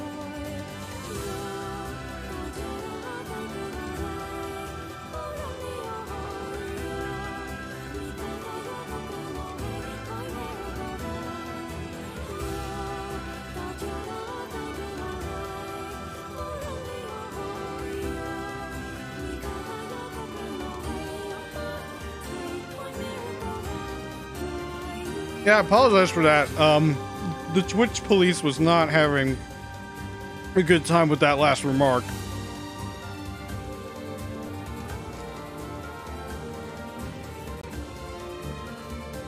But give me a moment. I'll be ready to continue in just a moment. Just a moment. Kitty, no. Oh my god. I lied. I'm not ready.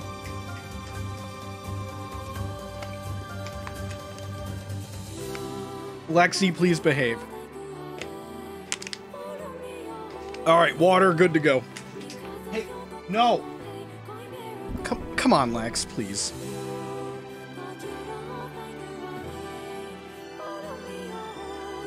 Alright, hopefully that'll distract her. Okay. Excuse me. Whew.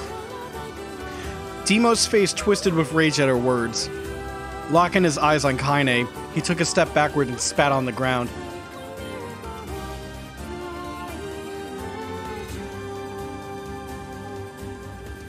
Get out! Leave this village! No one wants you here, either of you!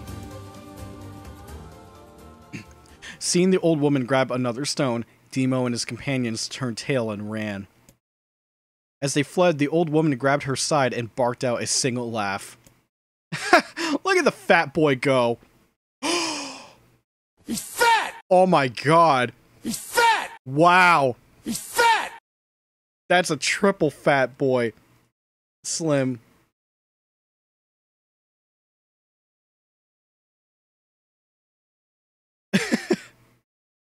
Tiger, to answer your private question, the remark that death is the best cure for stupid. And how I 1000% agree. You're advocating murder! And I'm like... Cleanse stupid. Wait a minute. Oh, did I say it again? Oh, no. Okay. Alright, they're just going after someone else instead. The fucking Twitch horn. Guess he's healthy enough to run from a fight. The woman's smile faded as she turned her attention to Kaine. Kneeling down, she removed her shawl and placed it around the young girl's shoulders, then produced a cloth from the folds of her dress and began blotting at the blood on her forehead. Oh, Kaine, she said, why didn't you fight back? You're stronger than that lot. The words of her grandmother stung Kaine, and she turned away. Don't be nice to me, she said. I don't deserve it. Nothing matters anymore. Her tears, held in check for so long, finally began to fall on the muddy ground below. Everyone hates me. They think I cause bad things to happen. They think I'm a freak. I wish I was dead. As Kaine's tear turned into sobs, she felt her grandmother's hands on her shoulders. Despite her advanced age and diminutive size, she was a woman of surprising strength, and Kaine found herself unable to turn away. Don't talk like that, girl. It's a river wide and deep that flows between the realms of this world and the next, and it grants no mercy to any that attempt the crossing. You got a duty to fight until your last breath. Understand? The old woman tightened her grip and tried to still the tremor in her voice. You know the pain of losing someone close to you, Kaine. You know because you survived it. As the words hit home, Kaine was struck by the force of her love for the old woman. As a young child, she didn't even know of her grandmother, but when her parents died, the woman quickly accepted her as her own. Grandma, as Kaine called her, was cunning, vulgar, and quick to violence, and their first few years together had not been easy. But with each year that passed, Kaine and her grandmother had grown closer. However, it was only now, sitting in the mud with tears and blood caking her face, that Kaine truly understood the depths of her affection. Here was a woman who had seen hard times, who had seen death, who had fought through all of these things and somehow emerged on the other side. If anyone could understand Kaine's pain and loneliness, it was her. Do I make you sick, Grandma? Of course not. Don't be an ass. Ass! Kaine drew her grandmother's moth-eaten shawl around her body and shuddered. But my body, it's not normal. If I was normal, then Mom and Dad wouldn't... Hush, interrupted Grandma. I'll not hear another word of this nonsense. You're my granddaughter, and I love you, and if folks have a problem with that, they could just go to hell. With that, the old woman reached out and placed a wreath of dried flowers in Kaine's hair.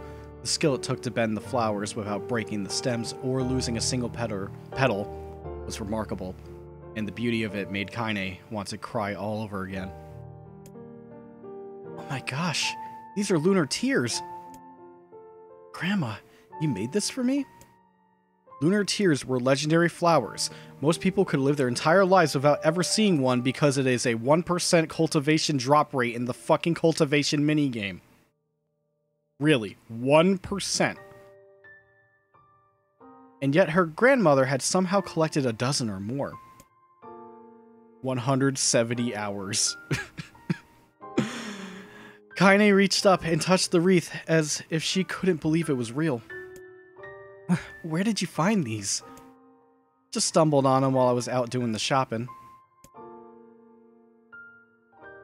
The old woman turned away as she spoke, leading Kaine to suspect that the search had been more difficult than she was letting on. Lunar tear mantle? Lunar mantle? Was the lunar mantle the iframe dodge one in World? Where Iceborne? I forget. Or are we just making that up? The pains she took to construct the ornament, let alone track down the flowers used in its construction, made Kaine's heart hurt. She reached up and gently adjusted the wreath, admiring the way it felt between her fingers. Didn't quite turn out right, said her grandmother as she squinted at it. These old hands have trouble with delicate work, but it sure looks good on a pretty girl like you. Kaine blushed and turned away. You think I'm pretty? Of course you are! What a fool thing to say. Thank you, Grandma. Her grandmother smiled. We're gonna be fine, you and me, she said. As long as we got each other, we'll be just fine. Kaine took her grandmother's hand in hers, and the two of them struggled to their feet. As they began the long walk home, Kaine gripped the hand with all her might, as if trying to stop smoke from drifting away on the wind. The rain had stopped. Kaine stood beneath the weather vane, watching it spin in lazy circles, no longer caring about the direction it faced when it stopped. I don't need to escape. I have a home now. Grandma loves me, and that's enough. Even if it's us against the world. Kaine let her gaze drift up. Kaine let her gaze drift up past the vane and into the cloudy sky. Jesus Christ. Fucking gotta redo a school at this point. Rich Evans has infiltrated my brain. The last faint hints of a rainbow were slowly fading. As she turned and headed for home, the light scattered into a million particles and vanished, seemingly taken away on the breeze.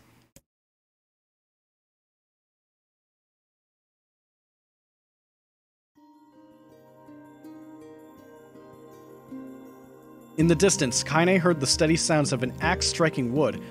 The noise had a purposeful quality to it, as if she was hearing a master woodsman go about his work. Oh my god. Wook! Wook! The firewood being produced, however, was as far from a work of art as could be. Pieces of every shape and size were being flung about a barren yard with wild abandon. Anyone trying to stack such wood would probably die of frustration before the job was through. Stupid piece of shit axe. Kaine's grandmother flailed away with the axe, filling the air with both splinters of wood and words that would make the most hardened sailor blush. "Grandma!" called Kaine. "That you, Kaine?" yelled the old woman, taking her eyes off the wood for a moment. "Is that you, Jill?" "Don't get too close or it might take your goddamn foot off by mistake." She brought the axe down on a piece of wood, sending chips flying in every direction. One spun past Kaine close enough for her to hear the whistle, at which point she decided to step back. Once she scuttled to a safe distance, she cupped her hands around her mouth and shouted, "Grandma! Do you need help? I can get you water or lunch or a new axe or something." The axe, poised to strike another wobbly blow, paused in midair. The old woman considered her granddaughter's offer for a moment, then smiled. "Tell you what, since I'm doing such a piss-poor job of chopping, why don't you come here and take over so I can go get the water? Shades have been restless lately, and I don't want you running into one of them bastards." Relinquishing the axe, her grandmother picked up a long pole with wooden buckets on either end. Gathering water was by far the more difficult of the two jobs, but Kaine knew better than to complain. Once Grandma's mind was set, there was no changing it.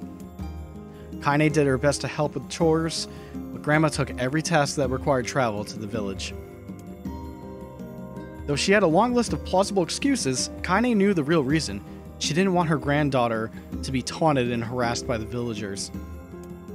Once Kaine moved in, Grandma decided to take up residence a good distance from the area. Out of sight, out of mind seemed to be the best policy when it came to the villagers and her granddaughter, and rare were the days when any but the two of them could be found on the rocky acre of land they called home. Kaine enjoyed the solitude, but harbored a secret resentment that her grandmother was forced to spend her golden years in such a place. After watching her grandmother leave, Kaine turned her attention to the task at hand. She had never chopped wood before in her life, and soon discovered why the old man hated. Old man.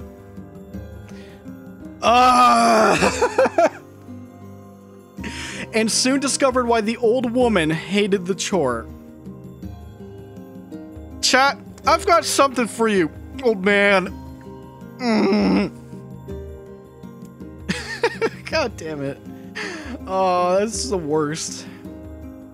Swing after swing of the axe produced only a tiny crack in the wood, and when she finally managed to connect with a solid stroke, the tool embedded itself in the log and refused to budge. Frustrated, Kaine swung the axe around her head and threw it, log and all, across the yard. Damn it! Crap! She suddenly understood the joy her grandmother felt in a good curse. Happier now, she picked up the axe, forced it from the wood, and resumed chopping. She had a natural skill with a blade, but the task was challenging, and blisters soon began to form on her small pink hands.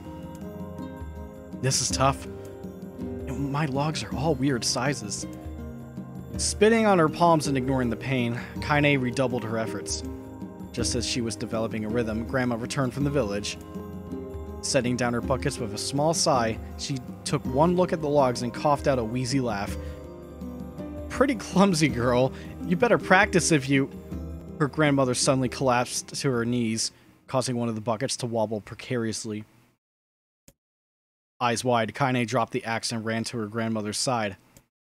"Grandma!" The old woman shook her head and pointed a trembling finger at the bucket. "Get the bucket. Can't let it spill." Kaine steadied the bucket with a foot as she knelt by her grandmother. A small bit of water sloshed over the side and made a new home in the hem of her dress, but Kaine didn't notice. "Grandma? Grandma, what's happening?" Crazed with panic, she grabbed her grandmother by the shoulders and shook. After a moment, the woman lifted her arms and batted Kaine away. "Stop that! Just stop!" she cried, breathing heavily. "It ain't like I'm dying. Just tired from the trip is all." Kaine desperately wanted to believe her, but one look at the old woman's shaking hands and worn face told her more than words ever could. Her grandmother had lived a long, hard life, and it seemed the bill was finally coming due. the time when her grandmother watched over Kaine was ending. Sooner than either of them had feared, the positions would be reversed. The next morning, Kaine came to the side of her grandmother's bed and took her wrinkled hand. "Grandma, you're sick and you need medicine. I'm going to the village." The old woman shook her head and tried to rise, but Kaine gently pushed her down. "It's all right," she said. "I'll be fine."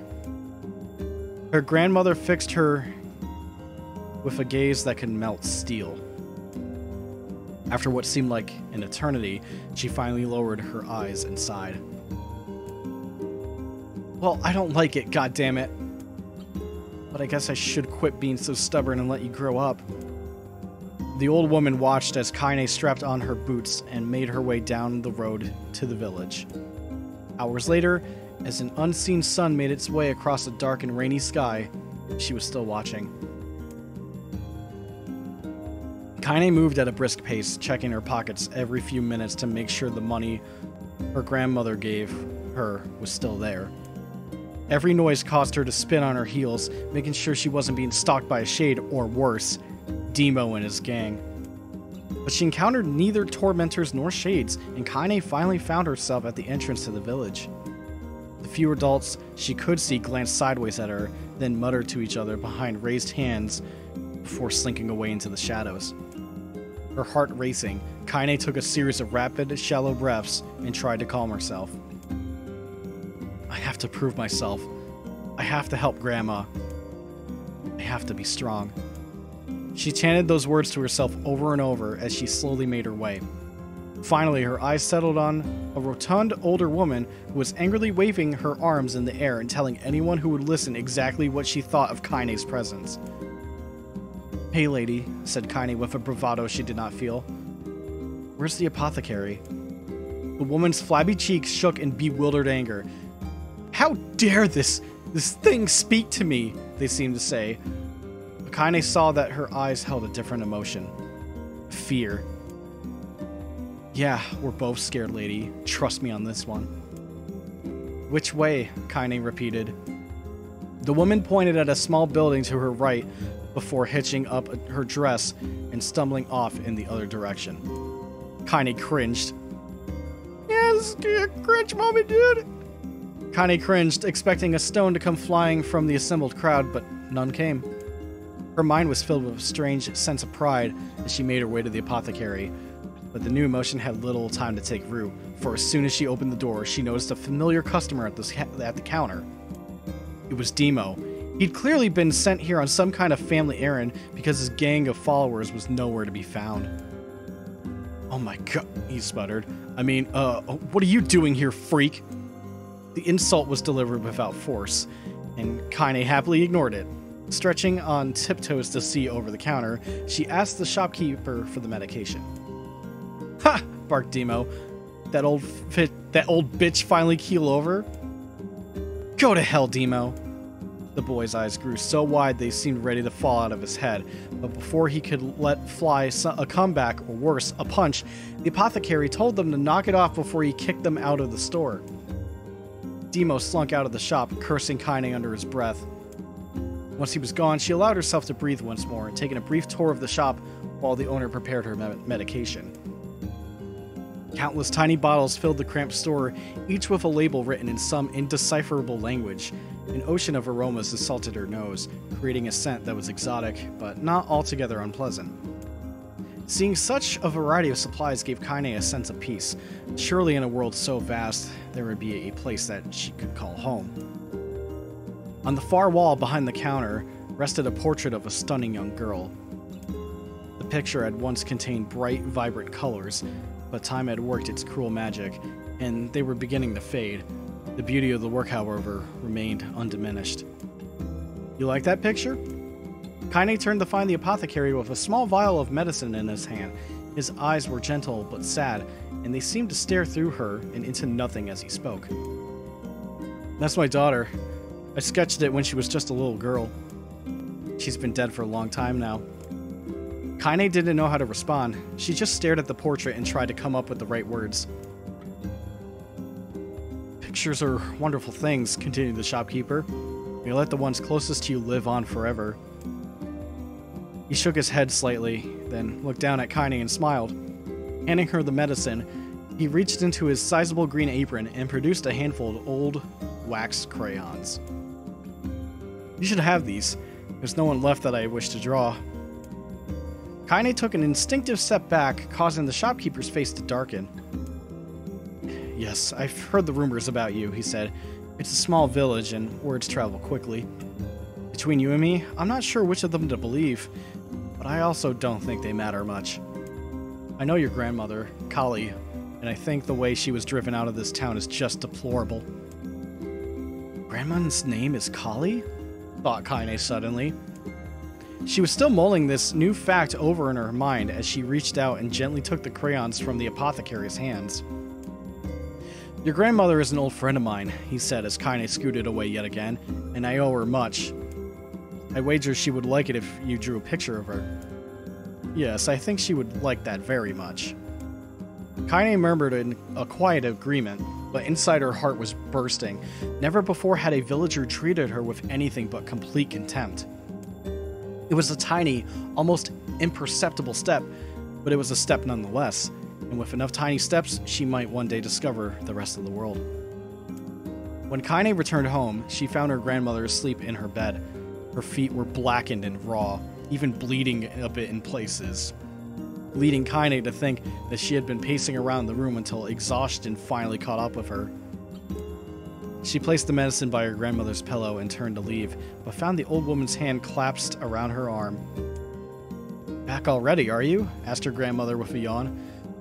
Come here, let me have a look at you. Grandma sat up and examined Kaine from head to toe. Finally satisfied that nothing terrible had befallen her grandchild, she leaned back and allowed herself to relax. Well, how was it? Those bastards give you any trouble?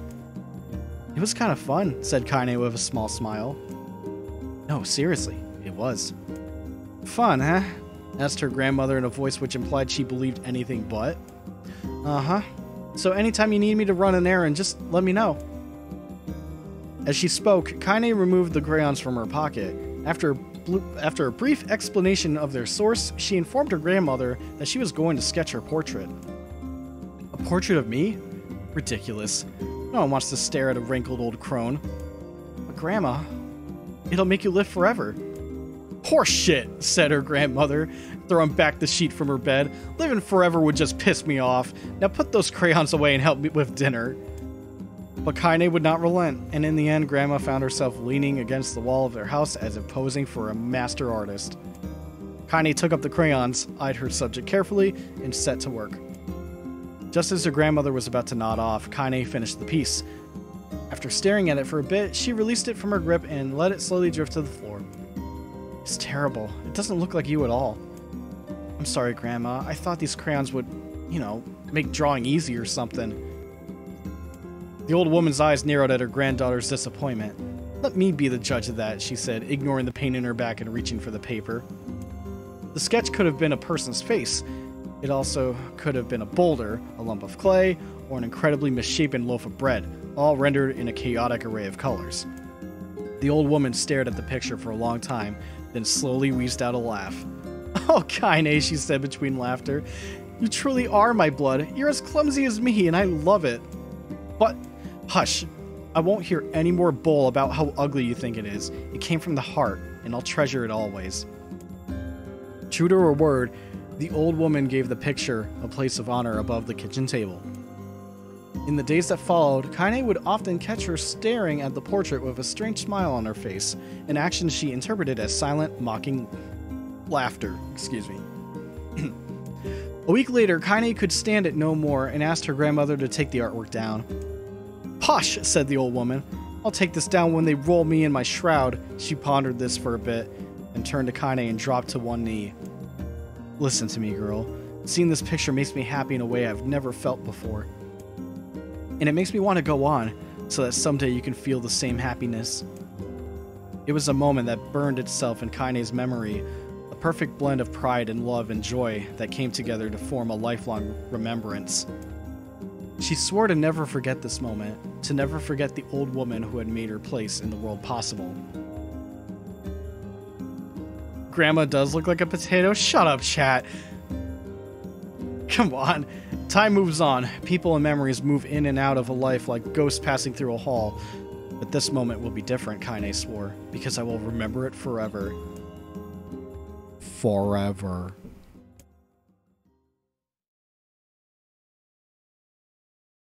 I think it was a bad idea starting this. Oh, Jesus. Oh, my lord. Oh, how much of this is there? Holy shit.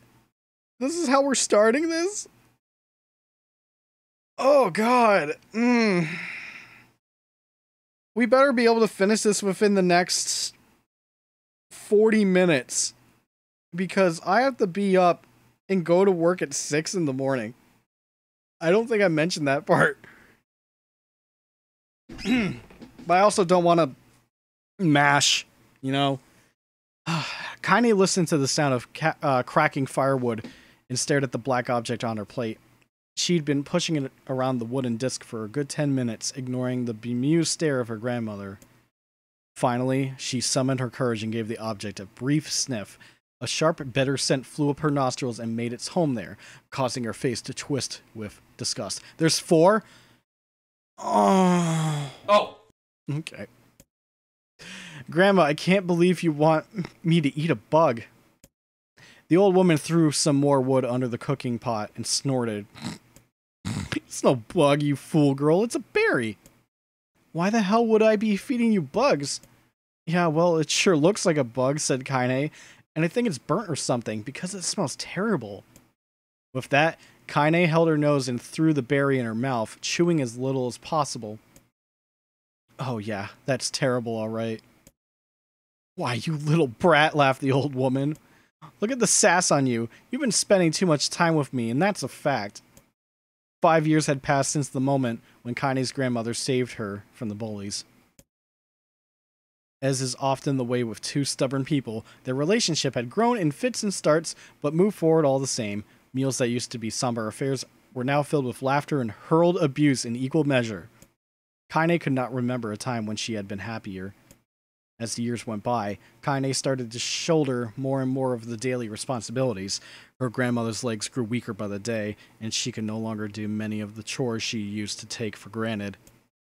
And so this morning found Kaine lacing up her work boots with a breakfast of burned berry rolling through her berry.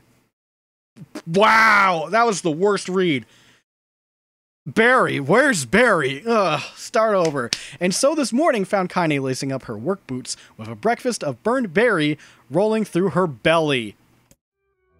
Where are you going today? Asked Grandma suddenly. Kaine looked up, surprised. The old woman rarely asked for specifics anymore. Well, I was gonna check out the kelma trees and see if they were ripe. I thought we could make some jam or something. Oh, and I'm going to pick up some flagstones, so I need to take the wheelbarrow. Flagstones? What in the hell for? Kaine stared at her grandmother, then held out an arm and swept it around their home. Constructed mostly of cloth, rope, and rubble, the old place sagged like a boxer in the final round. Grandma, a dying cat could chew through this house. I'm going to build a stone wall so we have some protection. The old woman laughed, exposing her toothless grin to the world. God damn, girl. If a bunch of thieves want to ransack this old place, let them come. We got nothing worth stealing anyway. I'm not worried about thieves. I'm worried about shades. People saw one west of the village yesterday. The old woman tilted her head and stared at her grandmother. Granddaughter. Oh my god. I'm losing it, chat. I'm reading this so bad. The old woman tilted her head and stared at her granddaughter. Well, shoot. I don't know why you have to do it today. We can worry about it some other. Grandma, no. Ethan, no. If I don't go to the kelma trees, we won't eat tonight. You know that. A confused expression passed across the old woman's face, and for a moment she was a small child lost at a carnival. Yes, she said after a bit. Yes, of course you're right. I'm sorry, Kaine. Lately it seems my mind is... She didn't finish the thought, instead walking over to her nightstand and gently taking the wreath of lunar tears from the drawer. The flowers' petals had aged to a brilliant whiteness, and Kaine thought it was more beautiful now than the day she first received it. You're gonna be a true woman soon, Grandma said as she placed the flowers in the girl's hair. So that means less chatter about shades and building defensive walls and more talk about how beautiful you've become. Annoyed, Kaine reached up to remove the garland, but the look on her grandmother's face stopped her hand. You're a beautiful thing, said the old woman, and there ain't another like you in all the world. I'm very proud of you. Okay, Grandma, that's enough goddamn compliments for one day. Such a mouth on you. Where did that come from? Gee, I wonder. I'll teach you to sass me, girl, yelled Grandma. Suddenly, she lurched forward and grabbed Kaine by the ears, pulling her around the room with a crazed grin on her face. Grandma, yelled Kaine in a quaking voice. Grandma, stop it! What the hell? The old woman stared at her and blinked, then slowly held her wrinkled hands out as if it was the first time she had ever seen them. I don't know what happened there. I'm sorry, girl. Sometimes my mind just... Kaine thought the look on her grandmother's face was the most heartbreaking thing she had ever seen. Listen, she began. Maybe I should stay home after all. No, I won't have you stay here to keep an eye on an old codger like me. You go get your fruit and your wall and whatnot. I'll be fine. When you come back, I'll have a nice grasshopper dinner waiting for you. Kaine rolled her eyes, then kissed her grandmother on the forehead and made ready to depart, trying desperately to ignore the worry that was gnawing at the walls of her heart. Kaine could feel the old woman's eyes watching her as she moved down the path. Don't turn around, she told herself, but in the end, the temptation was too great. She spun on her heel for one final look and saw a small, bent woman standing in front of a ramshackle hut with a sad expression on her face. Gods, she looks so old now. It's like the wind could reach down and just carry her away. Kaine worried about her grandmother all day, causing her work to suffer. What little fruit she could collect was tossed carelessly into the wheelbarrow, and she only found a couple of stones before losing interest in the project. Finally, as dusk approached, she decided to call it a day. Cursing herself for the lack of focus, Kaine pushed the nearly empty wheelbarrow back down the path. As she crested the final hill, she suddenly froze in place. The wheelbarrow fell from her fingers and collapsed on its side, sending a few pieces of wrinkled brown fruit rolling back down the hill. I told you about hills, bro. I told you. It keeps happening. Her gaze was transfixed by a thick black cloud that hovered just ahead. Tracing its path with a finger, Kaine suddenly felt her stomach knot in on itself. No. Oh, gods, no. Her grandmother's house was ablaze, the flames licking up as if trying to touch the sky itself. Grandma? Grandma! Kaine ran then, faster than she had ever moved in her life.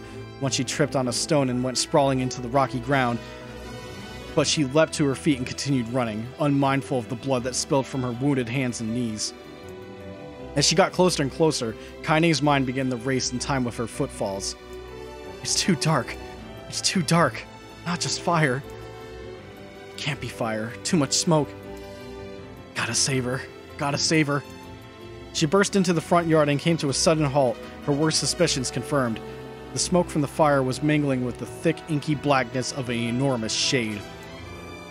The massive creature supported itself on 3 twisted feet and achieved balance through means of a large armored tail.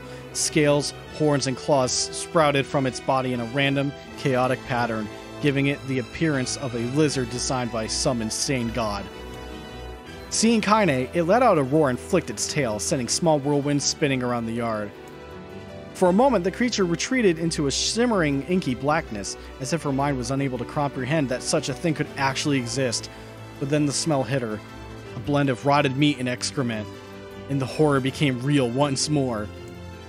The creature bellowed again, and this time Kaine responded with a scream of her own. All right, you bastard, she thought as her scream echoed off the high cliffs around them. It's you or me. Let's go. The shade eyed Kaine with bemused interest. Then it began looking from her to the house and back again, as if urging her to look at the destruction it had so gleefully wrought. With dread building in her heart, Kaine glanced toward the house. Through the smoke and flames, she spotted a small figure struggling to escape the ruins. Grandma! At the sound of her voice, the old woman began waving frantically. She's alive, thought Kaine. Alive! Kaine's legs sprang to life as she raced across the yard toward the flaming wreckage of the house. Before she could advance more than a few steps, the shade opened its mouth and let out a roar powerful enough to uproot trees and send them flying. The blast sent Kaine tumbling through the air before smashing her against the rocky earth. Stars danced in front of her eyes as she tried to remember how her legs worked. Get up. Get up! Get up, get up, get up, get up, get up, get up now! As Kaine struggled to her feet, the shade stomped toward the house and pinned her grandmother to the ground with the tip of a claw. The old woman struggled to move the claw from her stomach, but she might well have been pushing a mountain. She coughed briefly, sending a small spray of blood into the air, then collapsed to the ground, her energy spent. Kaine lurched to her feet to fall back to earth with a gasp. Her ankles were on fire. One or both of them were surely broken. Ignoring the pain that screamed through her body, she began dragging herself across the ground, leaving a drunken tail of dust and blood in her wake. Grandma, hold on. Just a little longer.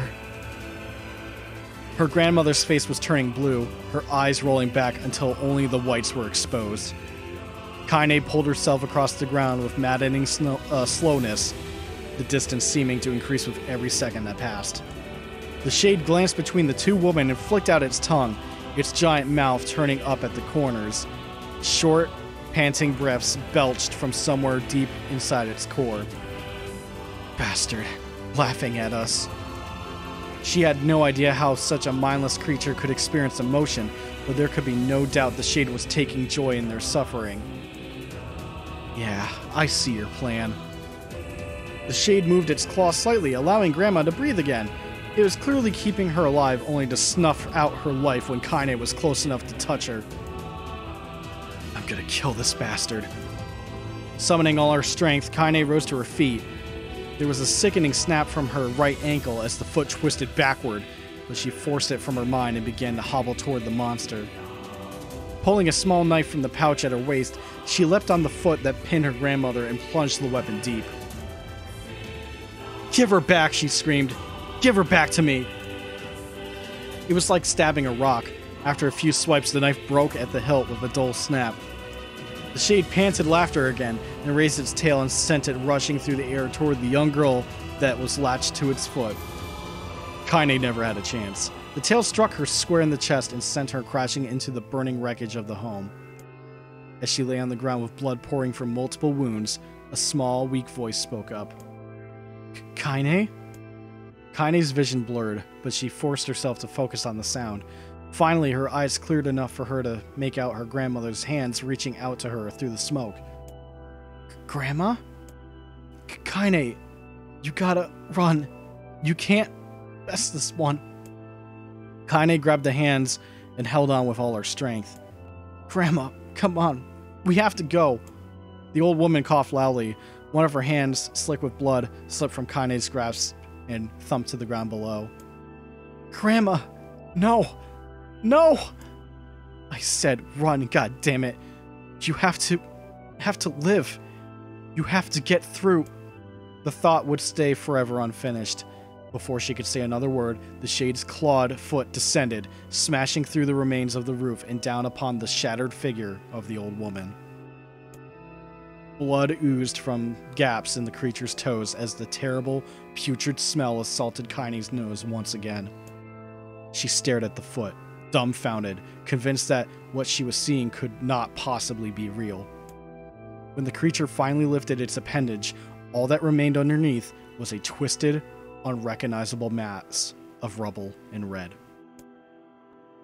Her grandmother was gone. Kaine blinked, trying to feel the hands which had been in hers just a moment before. For a fleeting instant, she could remember the warmth of that embrace, the trembling of the fingers, but then the sensation drifted away on the breeze and was gone. Memories flashed through Kaine's mind, one after the other, faster and faster, until they became a meaningless jangle of noise. Kaine screamed then, a thunderous sound that echoed off the hills and seemed to roll away forever. Did I say cliffs or clills? I may have flubbed that. I think I said something wrong. Echoed off the cliffs and seemed to roll away forever. The shade eased forward. Black ichor. Ichor? Is that how you pronounce that? I don't think I've ever seen that word. Pouring from its mouth and dissolving into smoke on the ground below. The earth shook with every step as it crept towards its prey. Kaine's body slowly rose as if controlled by a mad puppet master. Her arms and legs were bent at impossible angles. Her head lolled dangerously to the side, yet somehow she managed to stand. Staring at the shade, her eyes began to glow with a deep red fire. The creature, so confident just moments before, took a slow, hesitant step backwards, trying to discern if this broken human could possibly pose a threat. Kaine seized the moment. Laughing like a mad woman, she leapt into the air and plunged the shattered hilt of her knife deep into the leg of the shade. The shade shook Kaine off like a fly, sending her crashing to the earth once again. Her chest rose and fell slowly, as if a great weight were resting on it. Moist sounds of pain echoed through her mind. Something warm and thick oozed from her ears. Is that blood? I think it is. I think I'm bleeding to death. No, can't die. Grandma told me to live. Deep inside Kaine's mind, something finally broke. The sound, the pain, the smoke and flames, all of it faded away until all that remained was a single incantation repeated over and over again. Kill it. Kill it. Kill it. Kill it, kill it, kill it, kill it, kill it!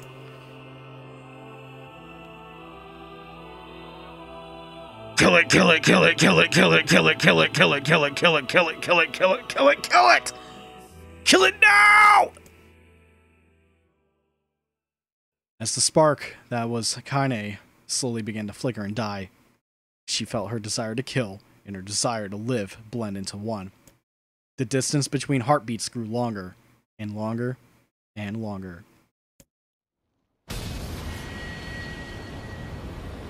I thought you said there were 4.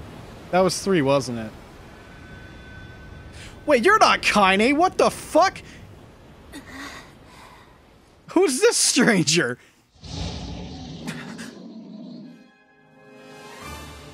The beast approaches. Oh, I know.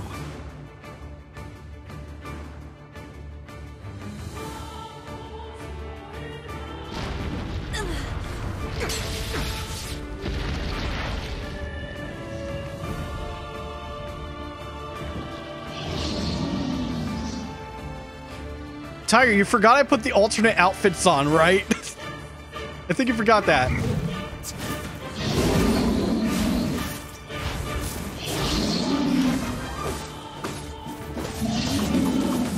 What anger this creature must have. How did it even survive these past 5 years? I'm not gonna let this happen again.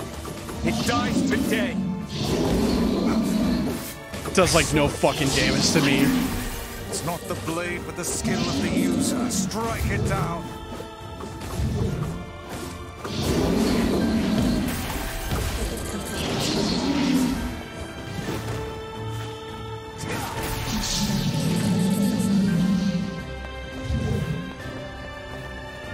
Yes.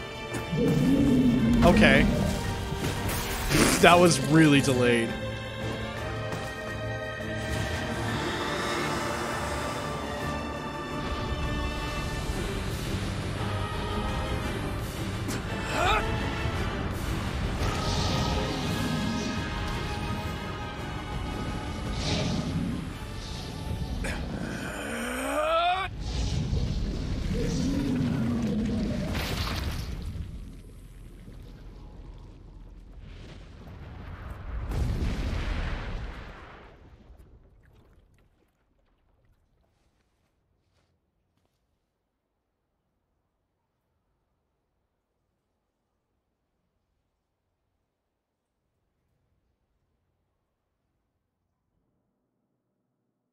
Okay, here's the 4th one. All right.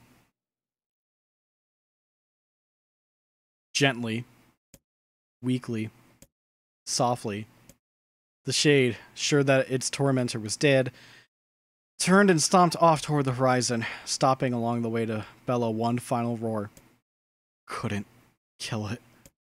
Shamed beyond imagining, Kaine tried to turn her head to the side, but only succeeded in coughing up a huge gout of blood. It was getting difficult to see, and only after a moment of fierce concentration did she realize that her left eye was gone. Laughing to herself, she turned her remaining eye to the ruins of her home and noticed a ragged stump of arm resting a few feet away. Yeah, that's mine, she thought with a mad giggle. This is gonna make clapping a real bitch. Ha! Cried a sudden voice from the depths of her mind. Finally gonna die, are ya? Well, you had it coming. Go to hell, Demo, she thought at the unseen assailant. Go to hell before I pluck out your eyes and feed them to a dog. The voice of her childhood terror evaporated into smoke, only to be replaced by another, more recent voice. Hold still, said the apothecary, materializing from the ruins like a ghost. I want to draw you. That way you can live forever. No. Stop. Don't want to live forever. Want to die right here. I see, he said quietly. Well, if that's what you want. The spectral shopkeeper fluttered in and out of existence for a moment, then proceeded or produced a piece of paper and sketched quickly. After a few seconds, he turned the page to Kaine and smiled. Since you rejected my offer, I decided to draw someone else. It was a picture of her grandmother, real as life. Kaine opened her mouth to thank the man, but stopped as the picture began to blacken in the middle. Before she could say anything, dozens of multi-legged insects began to swarm across the image, tearing at it with sharpened pincers. Stop! No, don't hurt that picture! Kaine reached out with her remaining arm and waved futilely at the air. To her surprise, the insects fell off the picture and to the ground below, where they vanished into tiny black tendrils of smoke. Relieved, Kaine turned her good eye back to the picture, only to open her mouth in a silent scream.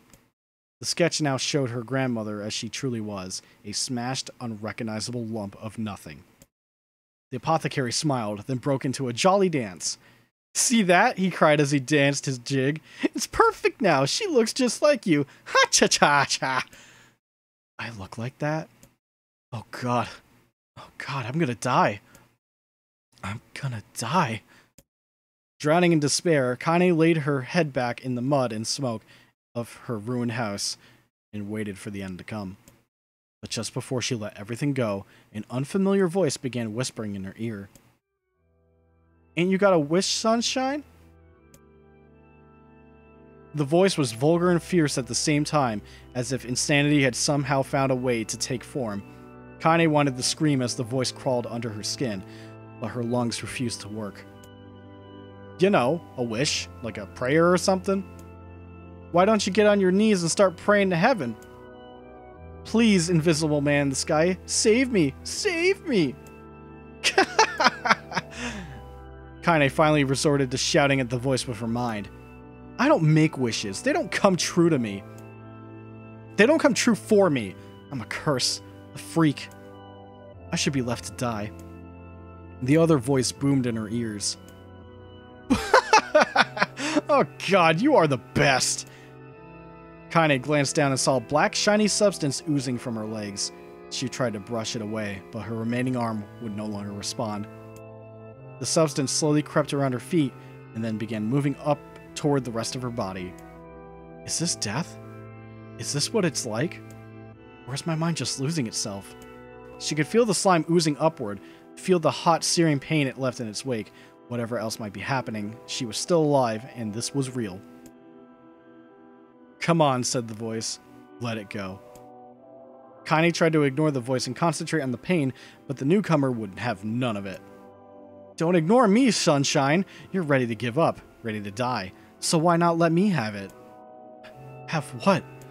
Your body. Come on, give it to me. Give it to me. I want to stand on the ground, feel the rain, taste the wind. The voice paused as if licking its lips. When it resumed, it was filled with mad, unabated joy. And I want to take your hands and use them to choke the goddamn life out of people. I want to tear out their throats and bathe in the blood, just like before. In response, Kaine shifted her head and vomited. The warmth of it crept down her front and mingled with the pain of the encroaching black ooze. Are you a shade? Yeah, maybe. What of it?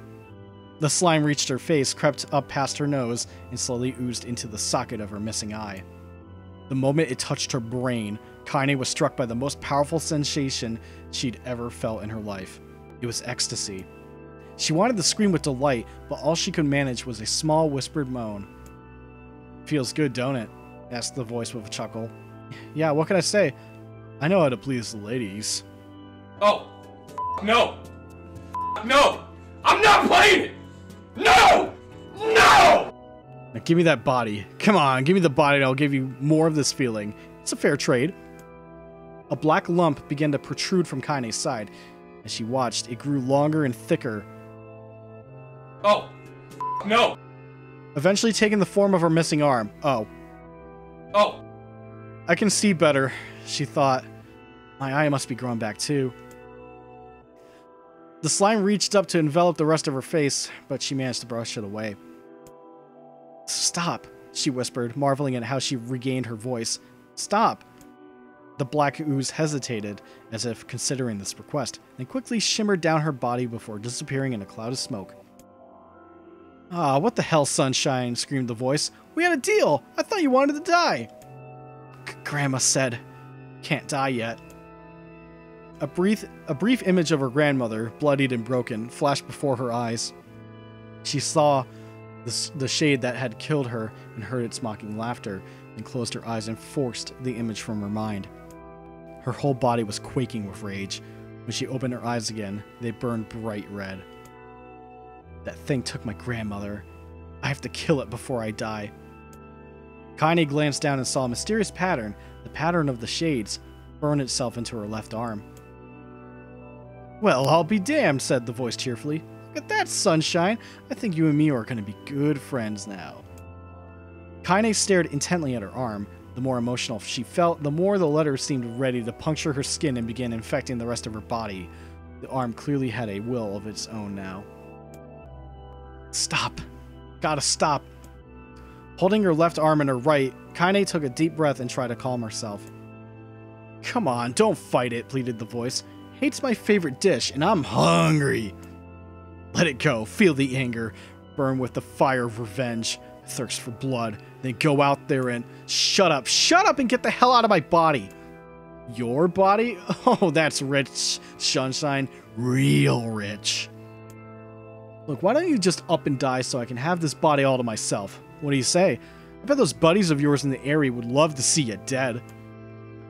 Kaine grabbed a nearby shard of glass and tried to saw off the shade-infected portion of her side. Before she could, her darkened left arm grabbed her right wrist, crushing it. Kaine screamed and dropped the shard as the sound of bone crunching on bone filled the air. Stupid idiot girl, you're possessed now, Sunshine, and there ain't no going back. The voice laughed again, a loud, long wail that seemed to go on without end. Possessed? Whispered Kaine. Yeah, possessed. You and me. We got what you might call a timeshare arrangement. Remember how folks used to think you were a freak? Well, wait till they get a load of you now. Kaine looked up, tears in her eyes. The sky seemed smaller somehow, darker. She's been dealing with a squatter this entire time? Okay. Is this because of that shade? Is this how they see the world? So, listen, purred the voice. I know this whole possession thing seems a bit sudden, but it ain't all bad. There's plenty in it for you, too. I'm a very powerful creature, Sunshine, and now that power belongs to you. Ethan, you got enemies? People you want to kill? I can make it happen. That little fat kid. He's fat! Double pressed by accident. The little fat kid who kept picking on you, that big old shade that squashed your granny, we'll wrap them up in their own assholes. No more abuse for you, Sunshine. No more pain. Wait, said Kaine. You're a shade. Why would you help me kill another shade? What, you think I'm some kind of racist? Some killing snob? I don't give a good goddamn Who would you murder, honey pants? I just want to drink from the well. A good goddamn. Okay.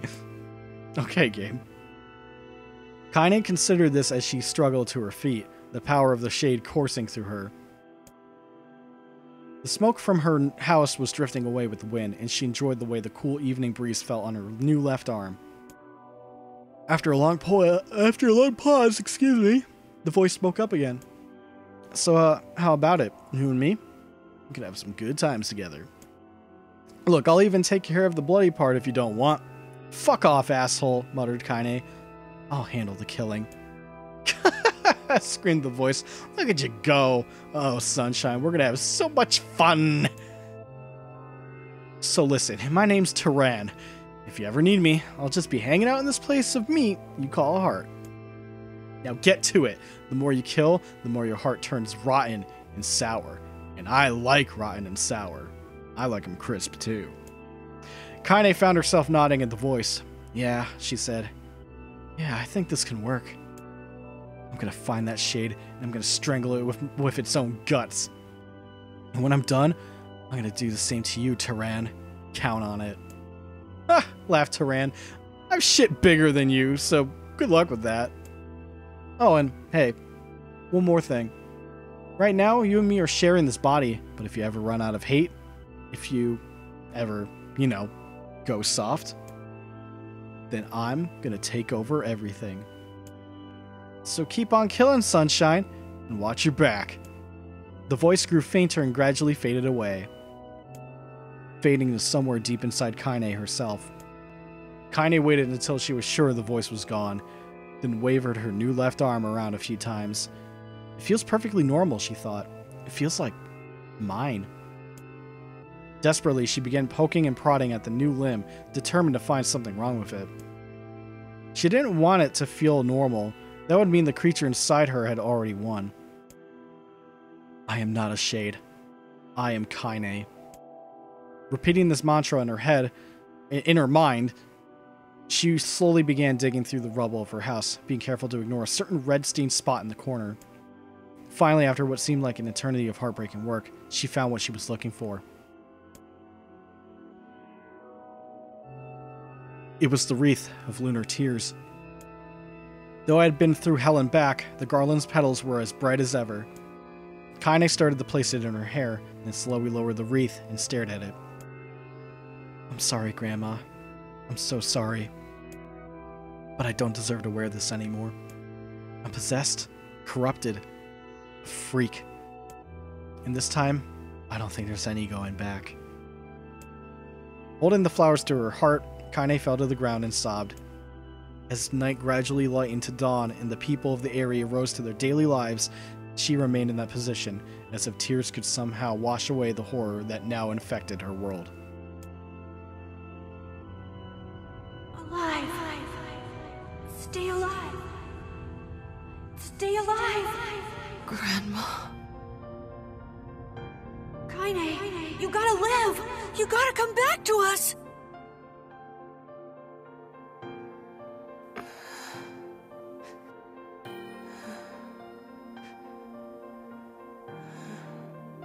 Oh, hey.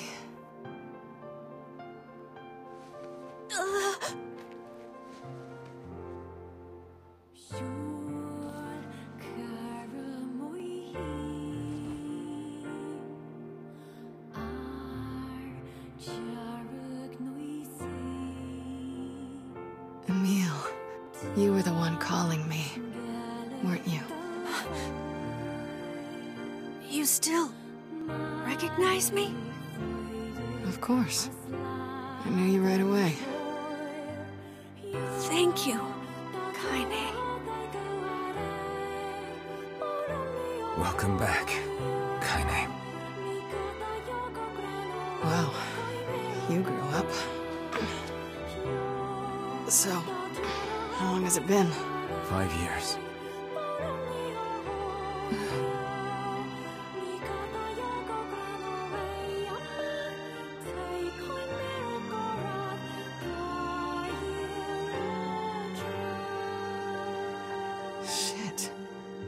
That's a long time. It's also not the only thing that changed. Yeah, don't be confused. Any luck with Yona? We are still no closer to finding her. We need a way to locate the Shadow Lord. By the way, this is for you. Is that a lunar tear? It's not as good as your grandmother's, but I tried. No, it's great. Thank you.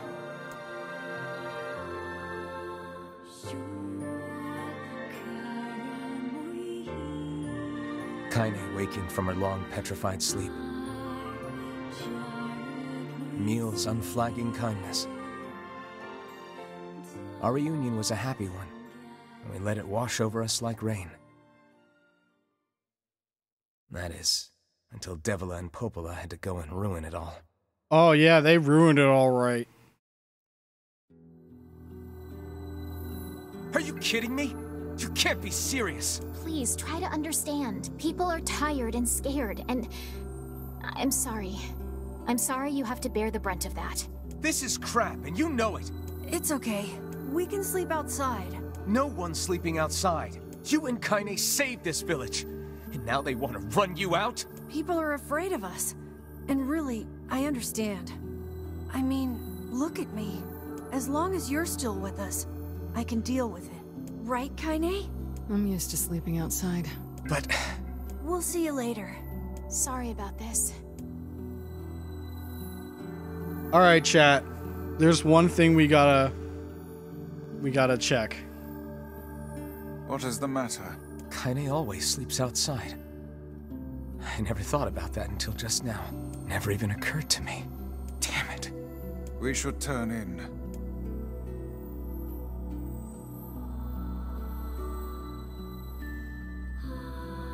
I didn't get much sleep that night. For the first time in my life, I hated Devila. For the first time in my life, I doubted Popola. But those feelings are pointless in the end. They said and did what they did for the sake of the village. To protect it from the horror of the Shades.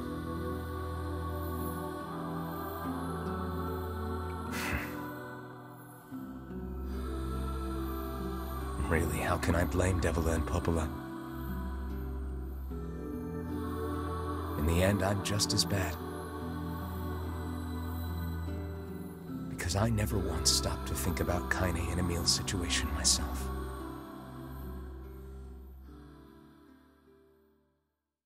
By the way, I gotta check my VODs. I feel like I forgot to post the previous NieR part, or at least archive it. I feel like I forgot. I'd have to double check.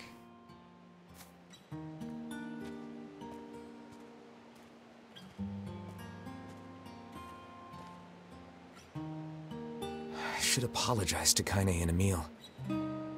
But what good would that even do? Wait, is that... I think this is, this didn't happen before. I'm so happy to get to talk to you again, Kaine. Yeah, me too. I tried everything I could think of to save you, you know. I polished you with a special cloth. I poured warm water over you. Wait, you poured water on me? Yeah, but it didn't really do much except make you all shiny. Hey, Emil. Thanks for saving me. I guess you noticed how I look different now.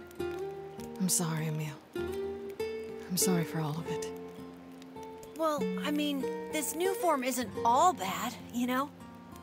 At least I can look at you when we talk, right?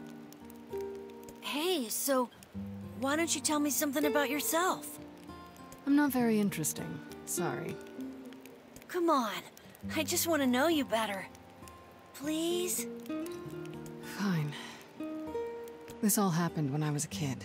Before the whole shade possession thing. My body is... different. And when the villagers found out about it, they started treating me like a freak. But one person, my grandmother, accepted me just as I was. No matter how bad things got, she gave me the strength to keep going.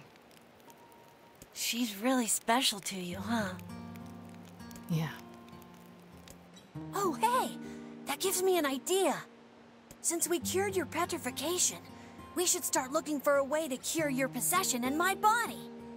Cinnamon Nuke needs to go into the Vice cookbook. Oh my god, you two, god damn it. I know we can do it if we all work together. Heck, it'll probably be super easy. Let me guess. More warm water? Okay. Can we just forget I told you about that?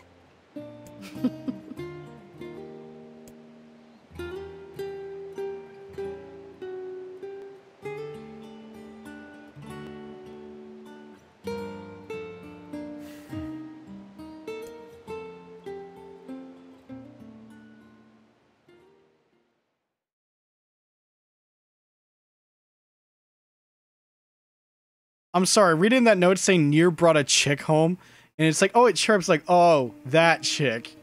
Sleep well? Sure. And yet your red eyes tell a different tale. Don't be so hard on yourself, lad. I need to go see Devila and Popola. Very well. Okay.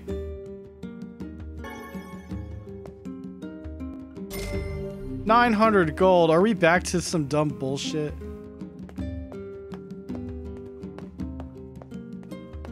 Oh god. Okay, it's still at 98. Oh no, chat. We have to re-accept the fucking one quest.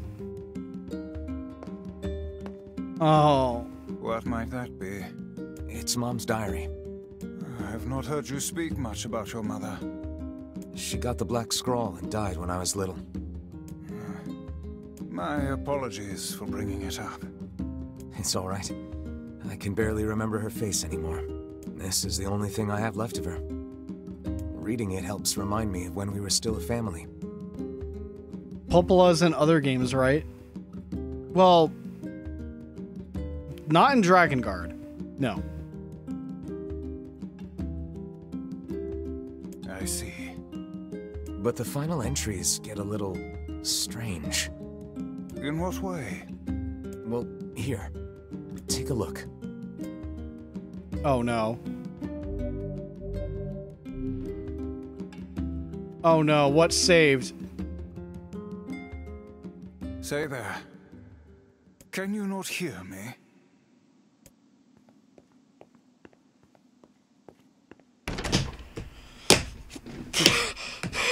Why are you standing about like a sexual demon? Sorry. Felt like I was dreaming or something. Sleeping on one's feet is quite the talent indeed. Excuse me! Come now. There's the door. Right. Let's go.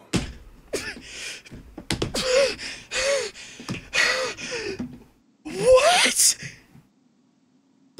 What? Excuse me. Excuse me. They did it?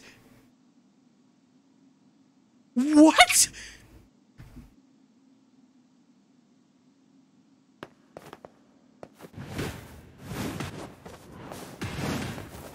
Was he... Hold on. Was Jameson Price listed in the credits and we missed it?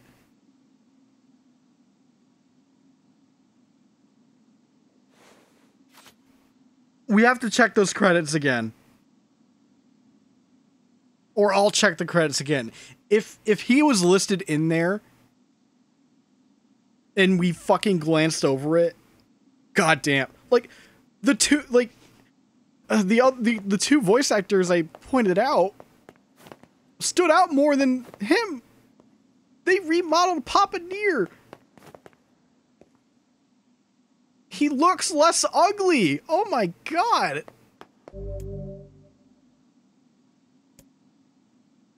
Oh.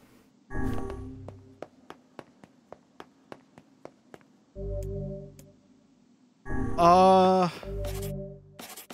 my god.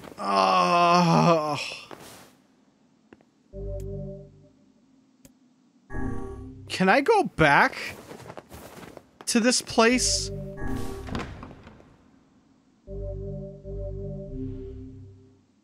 I'm hoping I can go back.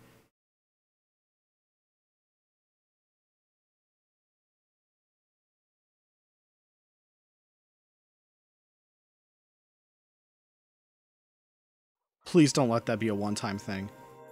My word. Something wrong?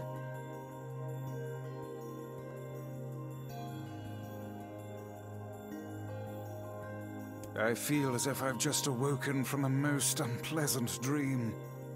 You don't game over if you die?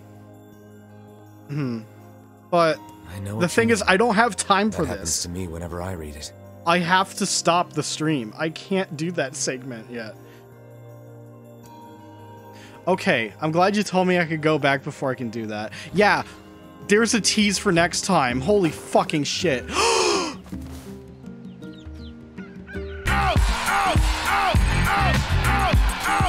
Okay, the flower stayed. I'll have to grab the quest again, but that doesn't matter.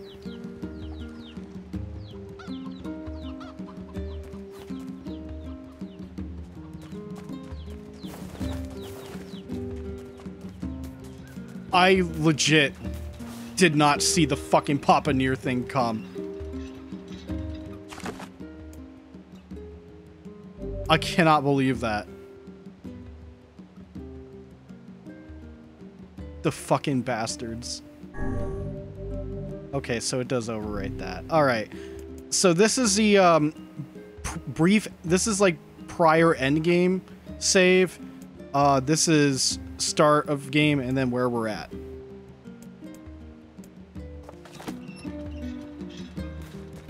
So chat, before I go, I want to show you how I have to handle this shit. I'll do a demonstration, in fact.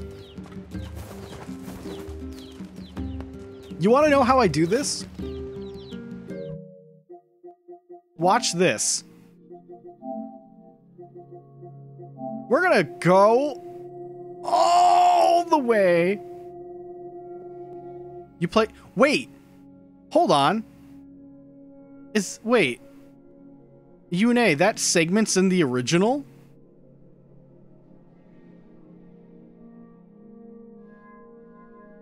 Or are you talking about the flowers? If you're talking about the flowers, it's not as cheesable.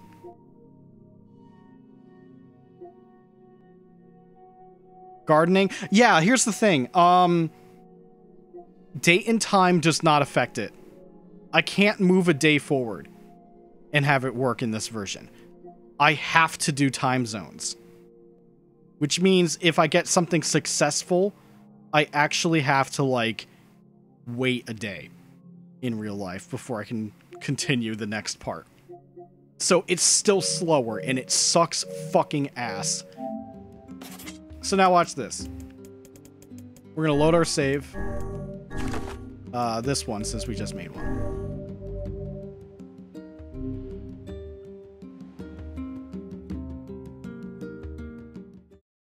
Oh wait, no, I fucked this one up, I think.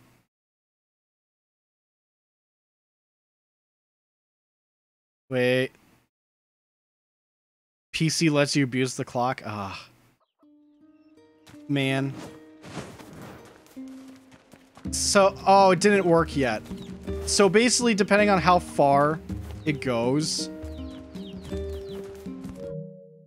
Hang on, let me see if it will,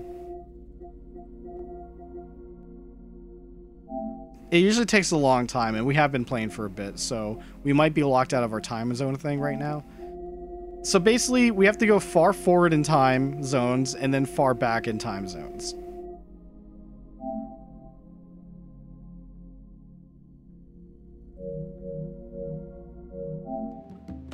So let's load it again. If the flowers degrow, then that's fine.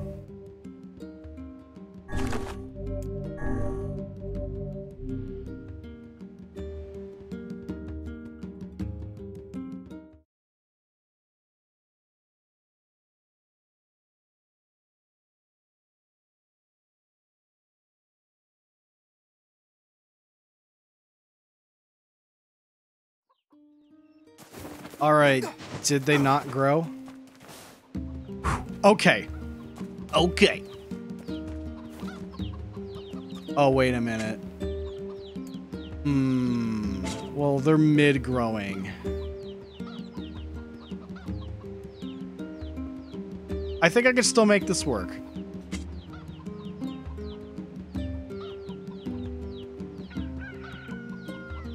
Actually, no. Forget it.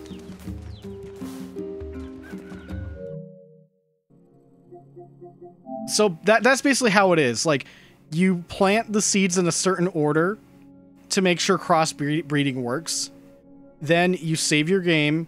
You fast forward all the way in the future with the time zone and check to see if anything crossbred. And if it didn't, you would just go back to the early time zone, load your save, get rid of some of the stuff and replant it. Because the crossbreeding is determined the moment you plant it.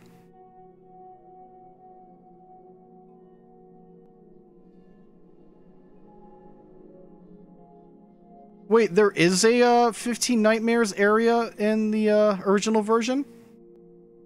But none of those had you play as brother NieR in America, right? It was always Papa?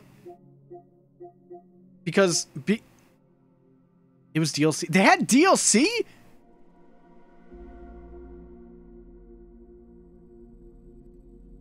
Is it still available? You know what? Maybe as a consolation for not doing Papa, it's like, fuck it. It's DLC. You can do it.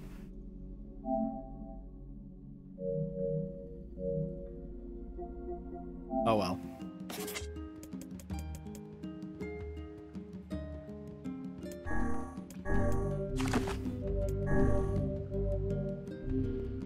Okay.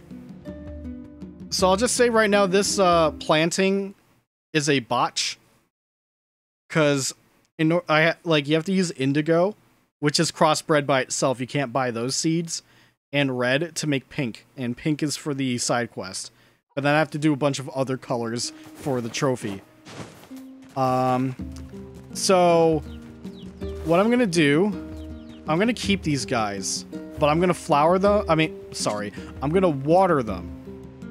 Oh, you can't water them. Oh. Wait a minute.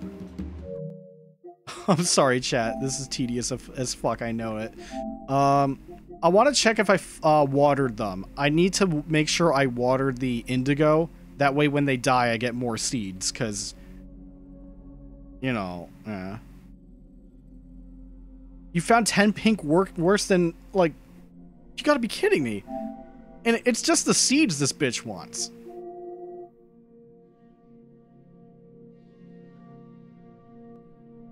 No, that's what I want. I want more indigo seeds. Because if I have to replant, then... Because I have to go to sleep at some point, you know, in life. Then I need a surplus of seeds to try again.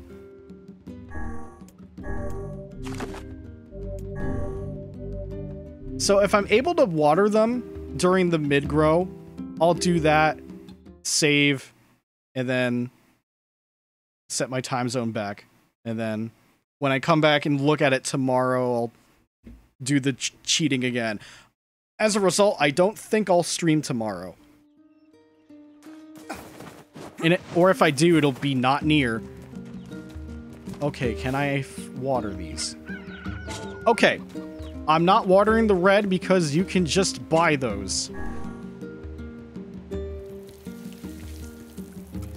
I just need more seeds for indigo because I'm pretty much going to start this one over. I actually did some of this before I started the stream. Probably not the best idea. So chat, I hate to ball bust ya. You're not gonna see Papa NieR for a while. I am not gonna stream this game until I am done with these flowers forever. Heartbreaking, I know.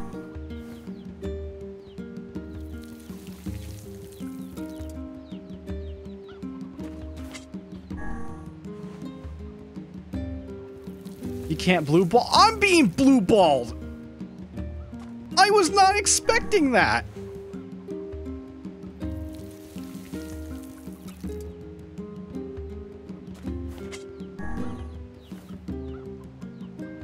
And then again, I don't know how long that is. Yune says 15 nightmares, so I guess 15 encounters is my guess. And it being DLC, I guess it wouldn't be too far off from the Automata DLC, which is basically just battles and shit Square Enix.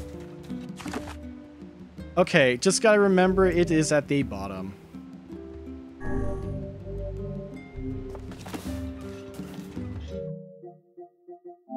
Okay, I will check back tomorrow on those. I know they're not going to be crossbred, but I just need to make sure I keep those seeds for the future. 5 rooms per door, 3 doors. Are they long? Actually, don't answer that. I legitimately cannot do that tonight.